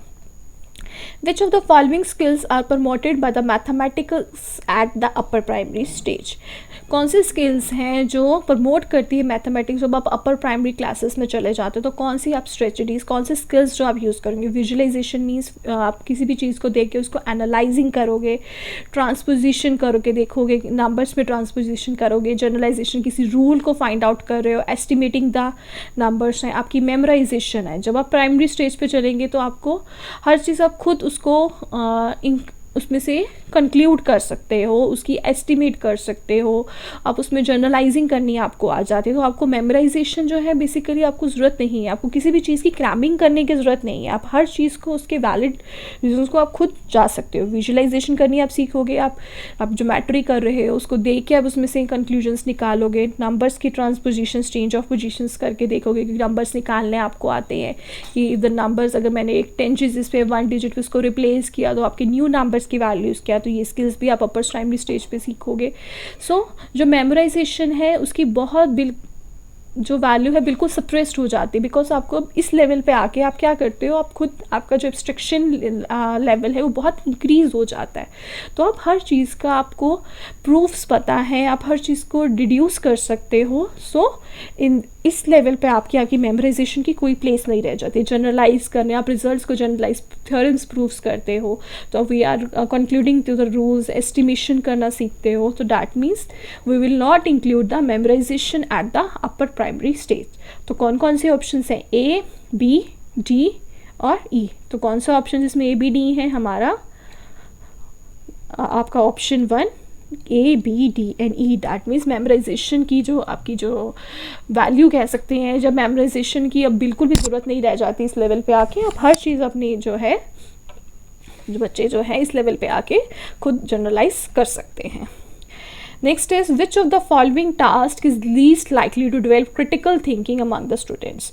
कि कौन सा ऐसा टास्क है जिसमें बहुत ही कम चांसेस हैं, बहुत ही बिलीव सा की है कि वो बच्चे की क्रिटिकल मीन्स कि वो बहुत अपना कुछ नया कुछ तरीका ढूंढे, कुछ उसमें डिफरेंट अपने ऑब्जर्वेशंस लगा के, अपने इमेजिनेशंस लगाए। तो अगर मैं कहूँ कि evaluate 72 into 73 in 3 different ways and compare the result, उसमें क्या है, वो उसको उसकी मल्टीप्लिकेशन करेगा और उसके रिजल्ट्स को क्या कर लेगा, मल्टीप्लाई कर लेगा। Formulate any 2 situations to represent the equation this. 2 ऐसी सिचुएशंस बनानी है जिसमें उसने क्या करनी है, इस इक्वेशन को यूज़ करना है। Then student calculate the value of right circular cylinder और the radius 3.5 centimetre in height and as this where did she, उसने उसका वॉल्यूम जो है वो ये निकाला, where did she go wrong, कहाँ उसकी गलती थी। Calculate the volume of the right circular cylinder of the radius 3.5 centimetre and the height 10 centimetre. अगर मैं सबसे पहले बात करूँ मेरे 4th ऑप्शन की कि यहाँ पे आपको क्या करना है, वॉल्यूम निकालना है, तो इसमें कहाँ क्रिटिकल थिंकिंग है? बच्चे को पता है कि इस राइट सर्कुलर सिलेंडर का जो वॉल्यूम है वो क्या है, उसको पता है कि क्या है इसका volume, pi r square h. तो इसमें क्या करेगा, वो रेडियस की वैल्यू पता है उसको, हाइट की वैल्यू पता है, तो वो क्या करेगा, इसमें वैल्यूज डालेगा और उसको कर देगा। तो दैट मीन्स इसमें कोई उसके बारे में वो सोचेगा नहीं कि उसको कैसे उसमें करना है, क्या उसके बारे में निकालना है।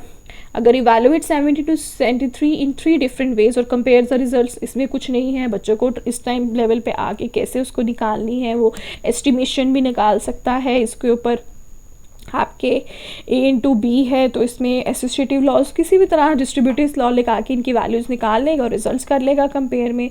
तो एज सच उसमें कोई क्रिटिकल थिंकिंग नहीं है। फिर formulate any 2 situations to represent this, उसमें भी ऐसा कुछ नहीं है।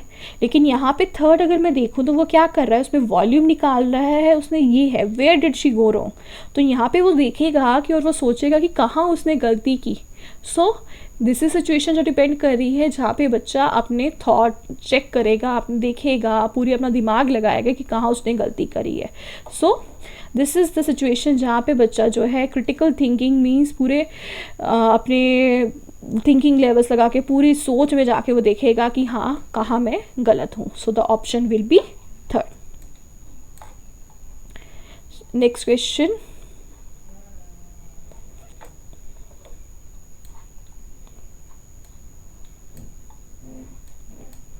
Which of the aligns with the overall of objective of achieving mathematics for all as per NCF 2005? हमारा जो NCF 2005 का जो ऑब्जेक्टिव है कि मैथमेटिक्स सबके लिए है। मैथमेटिक्स सबके लिए का मतलब क्या है कि कोई भी बच्चा है, चाहे किसी भी वो रेस का है, किसी भी रिलीजन का है, किसी भी आपकी उसका जेंडर क्या है, उसकी कास्ट क्या है, उसका रिलीजन क्या है, इट डजेंट मैटर। जो मैथमेटिक्स है वो सबके लिए है। तो कौन सी ऐसी स्टेटमेंट है वो इसे एसोशिएट करती है कि जो इस गोल को, इस ऑब्जेक्टिव को साथ मानती है कि जो मैथमेटिक्स है वो सबके लिए है। It should be acknowledge that the mathematic is meant for selected few students.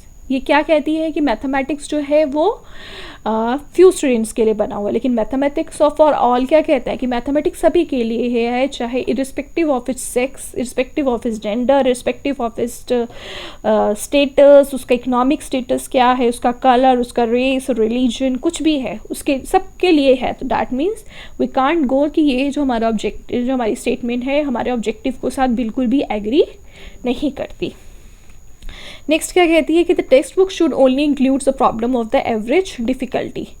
जो टेक्स्ट बुक्स हैं वो सिर्फ एवरेज डिफ़िकल्टी लेवल के ऊपर, कि हमने क्या कहा मैथमेटिक्स सब के लिए, चाहे वो बच्चा मैथ्स में पुअर है, चाहे वो बच्चा मैथ्स में जैसा मर्जी हो। तो सिर्फ एवरेज अगर हम देख रहे हैं तो दैट मीन्स हम ब्राइटर स्टूडेंट्स को इग्नोर भी कर रहे हैं। तो दैट मीन्स ऐसा नहीं है। Next, the contribution of mathematicians from the different regions and the different social groups should be highlighted. जितने भी मैथमेटिशियंस हैं डिफरेंट रीजन से, डिफरेंट सोशल ग्रुप से, उनकी कॉन्ट्रीब्यूशंस को हम क्या करेंगे, हाईलाइट करेंगे। तो दैट मीन्स उसने क्या किया कि उसने हर किसी को इंपॉर्टेंस दी, उन सबकी जो कॉन्ट्रीब्यूशंस है वो इसको इंक्लूड कर रहा है। देन फोर्थ क्या कहता है, mathematically talented students should be groomed in isolation. जो टैलेंटेड स्टूडेंट्स हैं मैथमेटिक्स में, उनकी जो ग्रूमिंग है उनको अच्छी तरह से उसके और उनको निखारा जाए, उनके जो टैलेंट को आइसोलेशन में रह के। तो दैट मीन्स उसमें तो उसने क्या कहा कि जो मैथमेटिक्स तो सिर्फ अच्छे बच्चों के लिए है, जो टैलेंटेड, जो मैथमेटिकली गिफ्ट बच्चे हैं सिर्फ उनके लिए है, लेकिन मैथमेटिक्स फॉर ऑल तो it doesn't go with that. ना ही हमारा फर्स्ट सेकंड ऑप्शन है। थर्ड ऑप्शन क्या कहता है कि जो सबकी कॉन्ट्रीब्यूशंस हैं उनको उसमें हाईलाइट किया जाएगा। तो दैट मीन्स दिस हमारा जो ऑब्जेक्टिव है मैथमेटिक्स फॉर ऑल वो किसके साथ अलाइन कर रहा है, उसके साथ बिल्कुल मैच आउट कर रहा है, क्योंकि उसमें हर किसी को हाईलाइट किया। So option will be third. Next, which of the following is considered as a characteristics of an effective mathematic classrooms. कौन सी करेक्टरिस्टिक्स है जो दिखा रही है कि हमारा जो मैथमेटिक क्लासरूम है बिल्कुल इफेक्टिव है, जहाँ बच्चों को प्रॉपर सब कुछ कराया जा रहा है, इफेक्टिव एक स्ट्रेटजी है जो हम क्लास में यूज़ कर सकते हैं। The first option is the group work and the group problem solving is discourage. कि जो ग्रुप वर्क है, ग्रुप प्रॉब्लम सॉल्विंग है, वो डिस्करेज की जाए। लेकिन अगर हम अपने ऑब्जेक्टिव्स की बात करें, तो हमारा जो NCF की भी बात करें, तो वो क्या कहते हैं कि ग्रुप वर्क और ग्रुप प्रॉब्लम सॉल्विंग का एक बहुत ही इंपॉर्टेंट पार्ट है हमारे, अगर हम करिकुलम में करें, चाहे हम मैथमेटिक्स पढ़ाने में करें। क्योंकि हमने सिर्फ मैथमेटिक्स का मतलब ये नहीं कि हमें सिर्फ मैथमेटिक्स सीखना है। मैथमेटिक्स के अगर हम सिखा रहे हैं तो उसके साथ हम और भी जो हमारा मैथमेटिक्स से वैल्यूज़ हाईलाइट करता है, कुछ उसकी सोशल वैल्यूज़ हैं, कुछ उसकी मॉरल वैल्यूज़ हैं। तो दैट मीन्स अगर हम ग्रुप प्रॉब्लम सॉल्विंग अगर बच्चे करेंगे तो उसमें क्या है, उनकी आपस में सोशल इंट्रैक्शन होगी, ग्रुप इंट्रैक्शन होगी, उनका कॉन्फिडेंसिंग बिल्डिंग होगी, वहाँ पे बच्चे एक दूसरे के साथ अपने व्यूज़ शेयर करेंगे। तो दैट मीन्स कि दिस इज़ जो है इसको डिस्करेज नहीं करना चाहिए। इट शुड बी जो हमारा है टीचर्स को इसको बिल्कुल अपनी क्लास में यूज़ करना चाहिए। तो this is can't be true.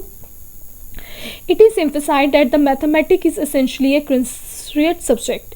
कि वो क्या कह रहा है, मैथमेटिकली जो है एक बहुत ही ज़रूरी सब्जेक्ट है। Next, the multiple ways of approaching a problem are encourage. कि डिफरेंट वेज को हमें क्या करना चाहिए कि एक इनकरेज करना चाहिए। Step for solving a new problem are neatly demonstrated on the board by the teacher. अगर सारे स्टेप्स आपकी टीचर ही बोर्ड पे कर देगी तो जो उसमें क्या है, इट इज़ टीचर अपनी तरफ से बहुत अच्छा कर रही है, लेकिन उससे बच्चे को तो कोई फ़ायदा नहीं है। बिकॉज हमें स्किल्स, एक टीचर का क्या काम है, अपने बच्चे के स्किल्स को इम्प्रूव करना, उसके जो हिडन टैलेंट को बाहर लेके आना, उनको प्रमोट करना ताकि वो आगे बढ़े। सो दिस इज़ नॉट एक अच्छी स्ट्रेटजी नहीं है कि टीचर खुद ही अपना सब कुछ करी जा रही है, कोई टीचर की बच्चों के साथ इंट्रैक्शन नहीं है। The third is the multiple veg. हम क्या कर रहे हैं, किसी भी अगर हम मैथ्स में बात करें तो एक क्वेश्चन के बहुत सारे सोल्यूशन होने चाहिए। अगर एक बच्चा एक प्रॉब्लम को बहुत ही डिफरेंट एंगल से सॉल्व कर रहा है तो दैट मीन्स उसमें उसकी हर एक जो है उसकी बहुत अच्छी एक ग्रूमिंग हो रही है, बहुत अच्छी एक डेवलपमेंट है कि उसके हर एक एंगल उसके अच्छे से वो उसकी क्रिटिकल थिंकिंग, हम कह सकते हैं कि क्रिटिकल थिंकिंग है बच्चे की, कि उसको हर नज़रिए से बच्चा उसको देख पा रहा है। तो ऐसी कौन सी इफेक्टिव, ऑब्वियसली कि this is the effective strategy कि हम इंकरेज कर रहे हैं बच्चा हर तरह से, हर डिफरेंट डिफरेंट एंगल से जो है किसी भी प्रॉब्लम को सॉल्व करे। सो द ऑप्शन विल बी 3 कि the multiple ways of approaching जो है किसी भी प्रॉब्लम को, वो हमें टीचर को क्या करना चाहिए, अपनी क्लासरूम में इनकरेज करना चाहिए। Next question, which of the following is a desirable practice in the context of teaching and learning of measurement of volume? कि कौन सी प्रैक्टिस जो है वो टीचर को यूज़ करनी चाहिए जब उसको बच्चों को सिखाना है, पढ़ाना है measurement of volume. Begin by reading the formula of a volume of cube, कि हम क्या स्टार्ट कर रहे हैं, सबसे पहले हमने वॉल्यूम ऑफ क्यूब का हमने फॉर्मूला लिखा और स्टार्ट कर दिया। Encourage precise calculation right from the beginning, हम स्टार्टिंग से ही उसको बिल्कुल प्रिसाइसली, की बिल्कुल भी गलती नहीं होनी चाहिए कैलकुलेशंस पे उसके हम जोर डाल रहे हैं। Begin by introducing students to volume of 2D figures, हम उसको पहले क्या सिखा रहे हैं, 2D फिगर्स का वॉल्यूम करना सिखा रहे हैं। पहले उसको हम सीधा ही, हमने उसको कोई 2D की पहचान नहीं दिखाई है, सीधा ही हम कहाँ जा रहे हैं, वॉल्यूम पे जा रहे हैं, कोई एरिया नहीं बताया हमने। Encourage students to figure out the ways to calculate the volume of different objects, हम पहले क्या कर रहे हैं, बच्चे को फिगर आउट द वेज कैसे हमें डिफरेंट डिफरेंट ऑब्जेक्ट्स के वॉल्यूम निकालें। यहाँ हमने क्या किया, सीधा हमने फिगर्स पे गए, और यहाँ हम क्या कर रहे हैं, पहले हम बच्चों को ऑब्जेक्ट्स से हम पहले फेमिलियर करवा रहे हैं, कैसे हम उनका वॉल्यूम निकालेंगे। तो अगर हम देखें कि पहला क्या है, सीधा ही आप क्यूब से शुरू हो गए, तो बच्चे को अभी तक यही नहीं पता वॉल्यूम क्या होता है, उसको अभी 3D फिगर्स का ही नहीं पता, उसको ऑब्जेक्ट्स ही नहीं पता कि क्या वॉल्यूम का कंसेप्ट ही क्या है। तो इसके सीधा आप डायरेक्टली क्यूब पे जा रहे हो, तो this is not a good practice at all. Secondly, आप उसको कैलकुलेशंस पे ही इंपॉर्टेंस दे रहे हो, कैलकुलेशन तो बच्चा फिर भी सीख लेगा, लेकिन जब उसको यही नहीं पता, उसका कंसेप्ट फॉर्मेशन नहीं है, तो कोई इसका फ़ायदा नहीं है। सीधा आप उसको 2D फिगर्स पे लेके जा रहे हो, जब तक उसको किसी चीज़ों, सबसे पहले हम उसको क्या इंक्लूड करेंगे कि बच्चे को जब भी हमने कोई चीज़ सिखानी है तो पहले उसको बिल्कुल हम फैमिलियर करवाएं उसके आसपास की सराउंडिंग्स में क्या है। तो जब बच्चा बिल्कुल अपनी ऑब्जर्वेशंस के साथ स्टार्ट करेगा, तो वो कंसेप्ट जो है उसकी बिल्कुल उसका अच्छी कंसेप्ट बिल्डिंग होगी, कंसेप्ट फॉर्मेशन होगी। तो हम पहले क्या करेंगे, उसका कंसेप्ट बनाएंगे, पहले हम उसको सिंपल बेसिक लेवल्स से शुरू करेंगे, उसको इनकरेज करेंगे अपनी सराउंडिंग्स से क्या क्या उसको देख रहा है। तो वी विल टीच कि उसको हम क्या सिखाएं, पहले डिफरेंट ऑब्जेक्ट्स का वॉल्यूम करना, फिर हम हमारी 3D प्रॉपर हमारी 3D फिगर्स वगैरह हैं, हम उनके ऊपर तरफ जाएंगे। So the option will be 4।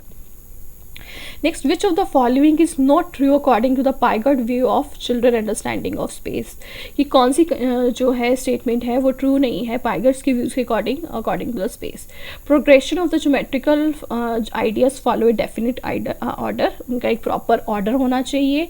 Geometric ideas follow historical rather than logical, हम उनके पहले हिस्टोरिकल पॉइंट ऑफ व्यू से देखें, फिर हम उसके लॉजिकल व्यू पे जाएं। Then early understanding of space is form by the child sensory motor experience, जो अर्ली अंडरस्टैंडिंग है स्पेस की वो कहाँ से आएगी, उसके सेंसरी मोटर आपके एक्सपीरियंसेस से आएगी। Coordination of the different visual and technical experience is required for understanding the projective space, कि जो डिफरेंट विजुअल चीज़ें और टेक्निकल एक्सपीरियंस रिक्वायर्ड है किसी भी प्रोजेक्टिव उसको स्पेस को समझने के लिए, उसको क्या चाहिए है, विजुअल।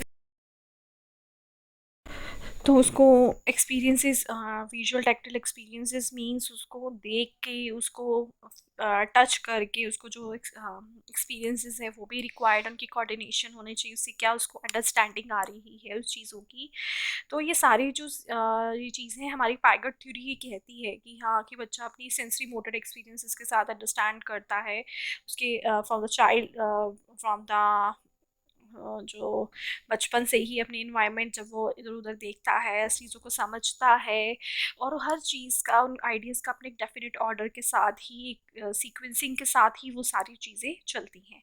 लेकिन जो हमारा सेकंड पॉइंट है कि वो हिस्टोरिकल से ज़्यादा लॉजिकल प्रोग्रेशन फॉलो करेगा, तो it is not true according to Piaget, क्योंकि जो पाइगट थ्योरी है वो ज़्यादा लॉजिकल उसके ऊपर ज़्यादा डिपेंड करती है। So that means this is the point which is not true according to the Pygot's understanding of the space. So the answer will be option 2. So move to the next question.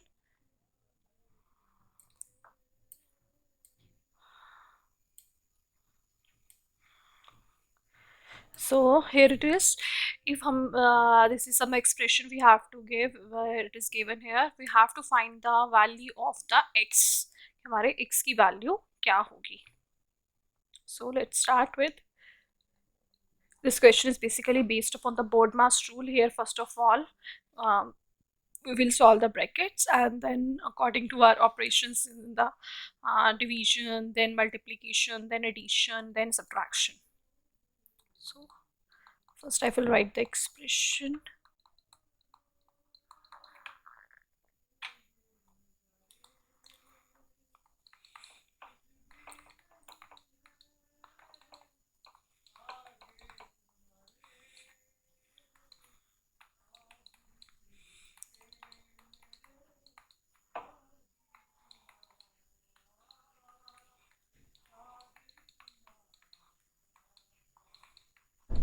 So this is expression with as a BODMAS rule. First follow, we will solve the brackets.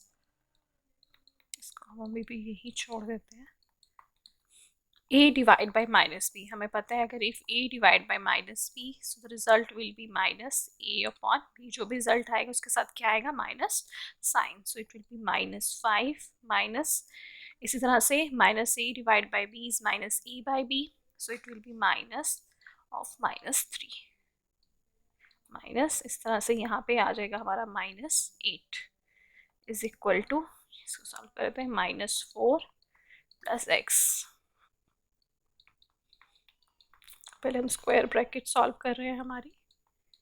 Minus 5 minus minus plus minus x minus 4, minus plus minus sign हमारे बड़े term का, minus bracket खोलेंगे, minus से बाहर तो sign क्या हो जाएगा हमारा? Change.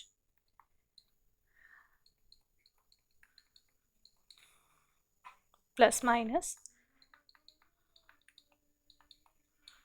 Minus a into minus b, हमें पता है minus a into minus b is equal to A B. तो ये क्या आ जाएगा? 36 minus 2 plus 8 is equal to x minus 4. पहले एडिशन, तो क्या आ जाएगा? 36 प्लस 8 44 माइनस 2 2, तो क्या आ जाएगा? 42 is equal to x minus 4. 4 उधर जाएगा, sign will be change, so x is equal to 46. So the option will be third, 46. Move to the next question. If an 8-digit number, कोई हमारे पास 8-digit number है, it is divisible by 88, वो किस पे divisible है? 88 पे. Then what is the value of 3x plus y? तो हमारे 3x plus y की वैल्यू जो है वो हमें निकालनी है. अब हमें एक 8-digit नंबर दिया हुआ है, उसमें हमें 2 डिजिट्स की वैल्यू अब यहाँ पे मेंशन नहीं की हुई, x और y. जब x और y की वैल्यू निकल जाएगी तो जो भी हम एक्सप्रेशन दिए इजीली हम उसकी क्या निकाल सकते हैं? वैल्यू. पहले मैं नंबर लिख लेती हूँ. कौन सा नंबर है हमारा? 30x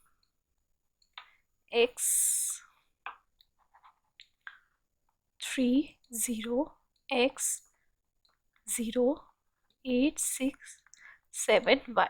अभी डिविजिबल किससे? 88 से. अब 88 मेरा क्या है? कंपोजिट नंबर है. इसको मैं ब्रेक करके क्या लिख सकती हूँ? 8 इंटू 11. दैट मीन्स इस number is divisible by 8 into 11. सो अगर मैं बात करूँ तो अब मुझे पता है कि नंबर 8 पे क्या है एंड दोनों के प्रोडक्ट से क्या है? डिवाइड है. तो अगर मैं इस 3 डिजिट लास्ट के 3 डिजिट्स देखूँ तो ये किससे डिविजिबल है? पूरा नंबर डिवाइडेड बाय 8 ऑल्सो. तो दैट मीन्स अब हमारा जब हम डिविजिबिलिटी देखते हैं कि नंबर 8 से डिविजिबल है कि नहीं है, तो हम क्या देखते हैं कि इसकी जो लास्ट 3 जो डिजिट्स हैं, x1 x2 x3, ये क्या होनी चाहिए? 8 से डिविजिबल होनी चाहिए. अगर वो पूरी इसका 3 डिजिट्स हमारी 8 से डिविजिबल है तो नंबर हमारा क्या हो जाता है? Divisible by 8. तो हम क्या करेंगे? अब हमें पता है कि नंबर हमारा 8 से डिविजिबल है, तो 6 7 यहाँ में निकालनी है, तो इसकी जगह मैं निकाल सकती हूँ. तो मुझे पता है ये इससे डिवाइड करके इसको बिल्कुल 0 लाएगा. तो पहले तो 8 8 द 64, तो 3। अब यहाँ पे मैं ऐसी क्या डिजिट लाऊं कि मेरा नंबर इससे पूरा जो है डिविजिबल हो जाए, क्योंकि यहाँ पे कंडीशन क्या है कि 88 नंबर से पूरा डिवाइड हो रहा है, that means it is divisible by 8। तो यहाँ पे ऐसी डिजिट आनी चाहिए कि मेरा नंबर जो है ये पूरा नंबर मेरा 8 से डिवाइड हो जाए। तो यहाँ पे मैं क्या लिखूँगी कि क्या आ सकता है, वी नो 8 4 सा 32। तो अगर यहाँ पे 2 हो तो मेरा जो नंबर है वो क्या है, पूरा डिविजिबल हो जाएगा। तो y की प्लेस पे क्या आ जाएगा, 2। सो द नंबर क्या बन गया मेरा, 3x मुझे निकालना है, 0 8 6 7 2। अब ये नंबर मेरा 11 से डिविजिबल भी है। तो ये अगर ये नंबर मेरा 11 से डिविजिबल है तो डिविजिबिलिटी रूल ऑफ क्या कहती है हमारी, कि जो difference of sum of odd places and even places या तो क्या होगी, 0 होगी, या डिविजिबल बाय क्या होगी, 11 होगी। अगर मैं इवन सम के डिजिट्स का सम करूं और ऑड सम के डिजिट्स का सम करूं तो वो क्या होगा, उनका डिफरेंस क्या होगा, या तो 0 होगा या वो 11 से मेरा जो है 11 से क्या होगा, डिविजिबल होगा। अब ये है ऑड प्लेस पे, ये इवन प्लेस पे odd even odd even odd even, even का सम कर लेते हैं इवन प्लेसेस का। तो क्या आ जाएगा, 3 plus x plus 8 plus 7। Odd places पे क्या है, 0 प्लस 0 प्लस 6 प्लस 2। तो ये आ गया मेरा 18 प्लस एक्स और ये आ गया 8। तो इनका जो डिफरेंस है या तो वो क्या आना चाहिए, 0 होना चाहिए, या हमारा 11 से डिविजिबल। तो इसकी ब्रैकेट्स खोलती हूँ, ये आ गया 10 प्लस एक्स। तो यहाँ कोई भी डिजिट आ जाए तो 0 तो नहीं होगा, क्योंकि हमारा जो नंबर है वो तो पॉजिटिव ही होगा। तो दैट मीन्स कोई ऐसा नंबर आएगा जो कि हमारा 11 से डिविजिबल होगा। तो ऐसे में क्या इसमें ऐड करूँ, मेरा नंबर 11 से डिविजिबल हो जाए, कौन सी डिजिट करूँ, सिंपली 0 डालूंगी तो 10 रह जाएगा, नहीं होगा। तो अगर मैं 1 ऐड कर दूं तो क्या आ जाएगा, 11 से डिविजिबल है। तो दैट मीन्स x की जगह क्या आ जाएगा हमारा, 1।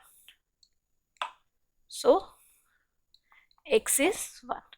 तो x की वैल्यू क्या आ गई, 1, y की वैल्यू क्या आ गई, 2। अब हमें क्या निकालनी है, एक्सप्रेशन की वैल्यू। 3x प्लस वाई क्या हो जाएगा, 3 इंटू 1 प्लस 2। तो क्या आ गया, 3 plus 2 is 5। So option will B 2 5। Simple हमने हमारे डिविजिबिलिटी रूल्स लगाए कि नंबर 88 से डिविजिबल है, 88 से ब्रेक कर दिया कि दैट मीन्स वो 8 से भी डिविजिबल है, 11 से भी डिविजिबल है। तो दैट क्योंकि अगर 88 से डिवाइड है तो उसके फैक्टर्स जो है तो प्रोडक्ट्स से बना है तो उससे भी डिवाइड होगा ही वो। तो पहले मैंने 8 की डिविजिबिलिटी रूल की हेल्प से y की हेल्प डिजिट निकाल ली, और मैंने फिर 11 की डिविजिबिलिटी रूल से x की वैल्यू निकाल दी। जब हमारे x की वैल्यू आ गई तो हमने सिंपली हमारी इक्वेशन, जो गिवन इक्वेशन जिसकी वैल्यू निकालनी थी उसमें डाली और हमारा आंसर क्या आ गया, 5। सो अब हमारा नेक्स्ट और last question, last of just a video. Here are so many questions we will do in our further videos. अभी तो हम ये मेरी वीडियो में हमने अभी मैथ्स के क्वेश्चन किए हैं। नेक्स्ट वीडियो में अब हम आगे हमारे साइंस के क्वेश्चंस भी डिस्कस करेंगे, उनकी पैडागोजी के क्वेश्चंस डिस्कस करेंगे। The value of this expression is, simply क्या है, आपको इस एक्सप्रेशन की क्या निकालनी है, वैल्यू निकालनी है। तो सिंपली आपको क्या करना है, अभी यहाँ पे हमें क्या दे रखी है, कुछ हमारी सिंपल फ्रैक्शंस हैं, प्रॉपर फ्रैक्शंस हैं, कुछ हमारी इसमें मिक्स फ्रैक्शंस दे रखी हैं। तो सबसे पहला हम काम क्या करेंगे कि इनको मिक्स्ड फ्रैक्शंस को जो है इम्प्रॉपर फ्रैक्शंस में चेंज करेंगे। तो क्या आ जाएगा, 20/2, सिंपली क्या करेंगे, मल्टीप्लाई, मेथड क्या है, जो आपका इन दोनों को मल्टीप्लाई किया plus this upon 20/3 divide 5/2 into 15/4 minus 11/2 into 17/4 plus 5/3 7/8 plus 6/12। तो हमारा BODMAS रूल क्या कहता है कि पहले हम ब्रैकेट सॉल्व करेंगे।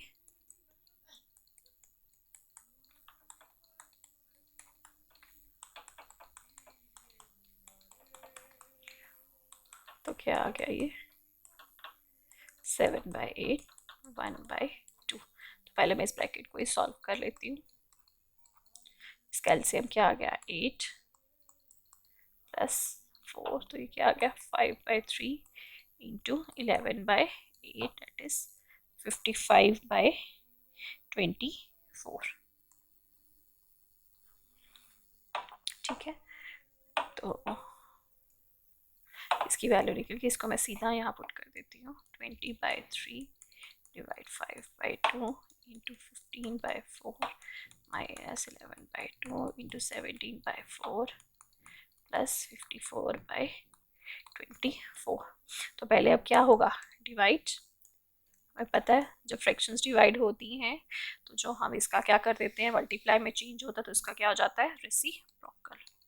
2/5 इंटू 15/4 माइनस इसके मल्टीप्लाई कर देते हैं हम 87/8 प्लस 55/24। तो अब इसको हम सॉल्व कर देते हैं। 5 4 20 कैंसिल 5 10 माइनस 187/8 प्लस 55 आपका क्या है 24। तो अब हम इसको हम सॉल्व कर लेंगे। तो अब now I am lifting for you कि सिंपली अब आपने बेसिकली क्या करना है, इसका क्या निकालना है, आपने एलसीएम निकालना है। एलसीएम निकाल के वही पहले हम एडिशन करेंगे और उसके बाद उसकी क्या हो जाएगी सब्ट्रैक्शन हो जाएगी, क्योंकि पहले हम BODMAS रूल क्या कहते हैं, पहले first we add then we subtract. तो now you all will tell me the answer, जरूर मुझे वीडियो के कमेंट्स में इसका आंसर जरूर मेंशन कीजिएगा। So I am lefting this question for you. ठीक है गाइस, अभी हमने इसमें हमारे मैथ्स के क्वेश्चंस जो हैं 2019 दिसंबर पेपर के CTAT के हमने भी किए हैं हमने। अभी नेक्स्ट वीडियो में हम इसी सेशन के हम साइंस के क्वेश्चंस और उनकी पेडागोजी डिस्कस करेंगे। और आने वाली वीडियोस में हम और जो है हमारे पिछले सेशंस की जो पेपर है, क्योंकि हर कोई बोलता है किसी से भी आप जो गेस्ट होंगे कि पुराने सेशंस के पेपर थे, तो बिकॉज पुराने सेशंस के जब आप पेपर करते हैं तो बेसिकली आपका इंटायरली सारे क्वेश्चंस जो आपका है सिलेबस कवर अप हो जाता है, क्योंकि आप जब आपको कोई प्रॉब्लम आएगी आप उसका टॉपिक उठाएंगे तो इस तरह से आपके जो साथ साथ बेसिक्स भी हैं उन टॉपिक्स को लेके आपका एक रिव्यू जो है आपका सारा कवर अप हो जाता है। आप ज़रूर मुझे कमेंट्स में ज़रूर बताइएगा कि आप अगर कोई टॉपिक्स हैं जिनमें आपको डिफ़िकल्टीज़ हैं कि मैं उनके जो है उन टॉपिक्स के ऊपर वीडियोस बना के शेयर करूं। और आने वाली वीडियोस में मैं ये भी कोशिश करूंगी कि हम पेडागोजी के जो क्वेश्चंस हैं वो अलग से मैं उनकी वीडियोस बना के आपके साथ क्वेश्चन शेयर करूंगी, और हम हर टॉपिक वाइज मैथ्स के टॉपिक्स में भी जो इम्पोर्टेंट क्वेश्चंस हैं और जो हमारे हर टॉपिक के ऊपर वो भी हम ज़रूर डिस्कस करेंगे। ठीक है, तो ज़रूर फ्रेंड्स ज़रूर मुझे कमेंट में बताइएगा आपको मेरी वीडियोस कैसी लगी, और मैं ज़रूर obviously I will try to अपनी इस वीडियोस में आगे और भी इनको अच्छे से मैं आपको एक्सप्लेन करने की और इनको बेहतर बनाने की मैं अपनी पूरी ट्राई करूँगी, मैं आपको अच्छे से हेल्प कर सकूँ आपके CTET में, आपको CTET क्वालिफाई करने में। So all the best guys, अपने अच्छे से प्रिपरेशन कीजिए। So we will meet in the next video. Okay, bye bye. Take care and stay safe.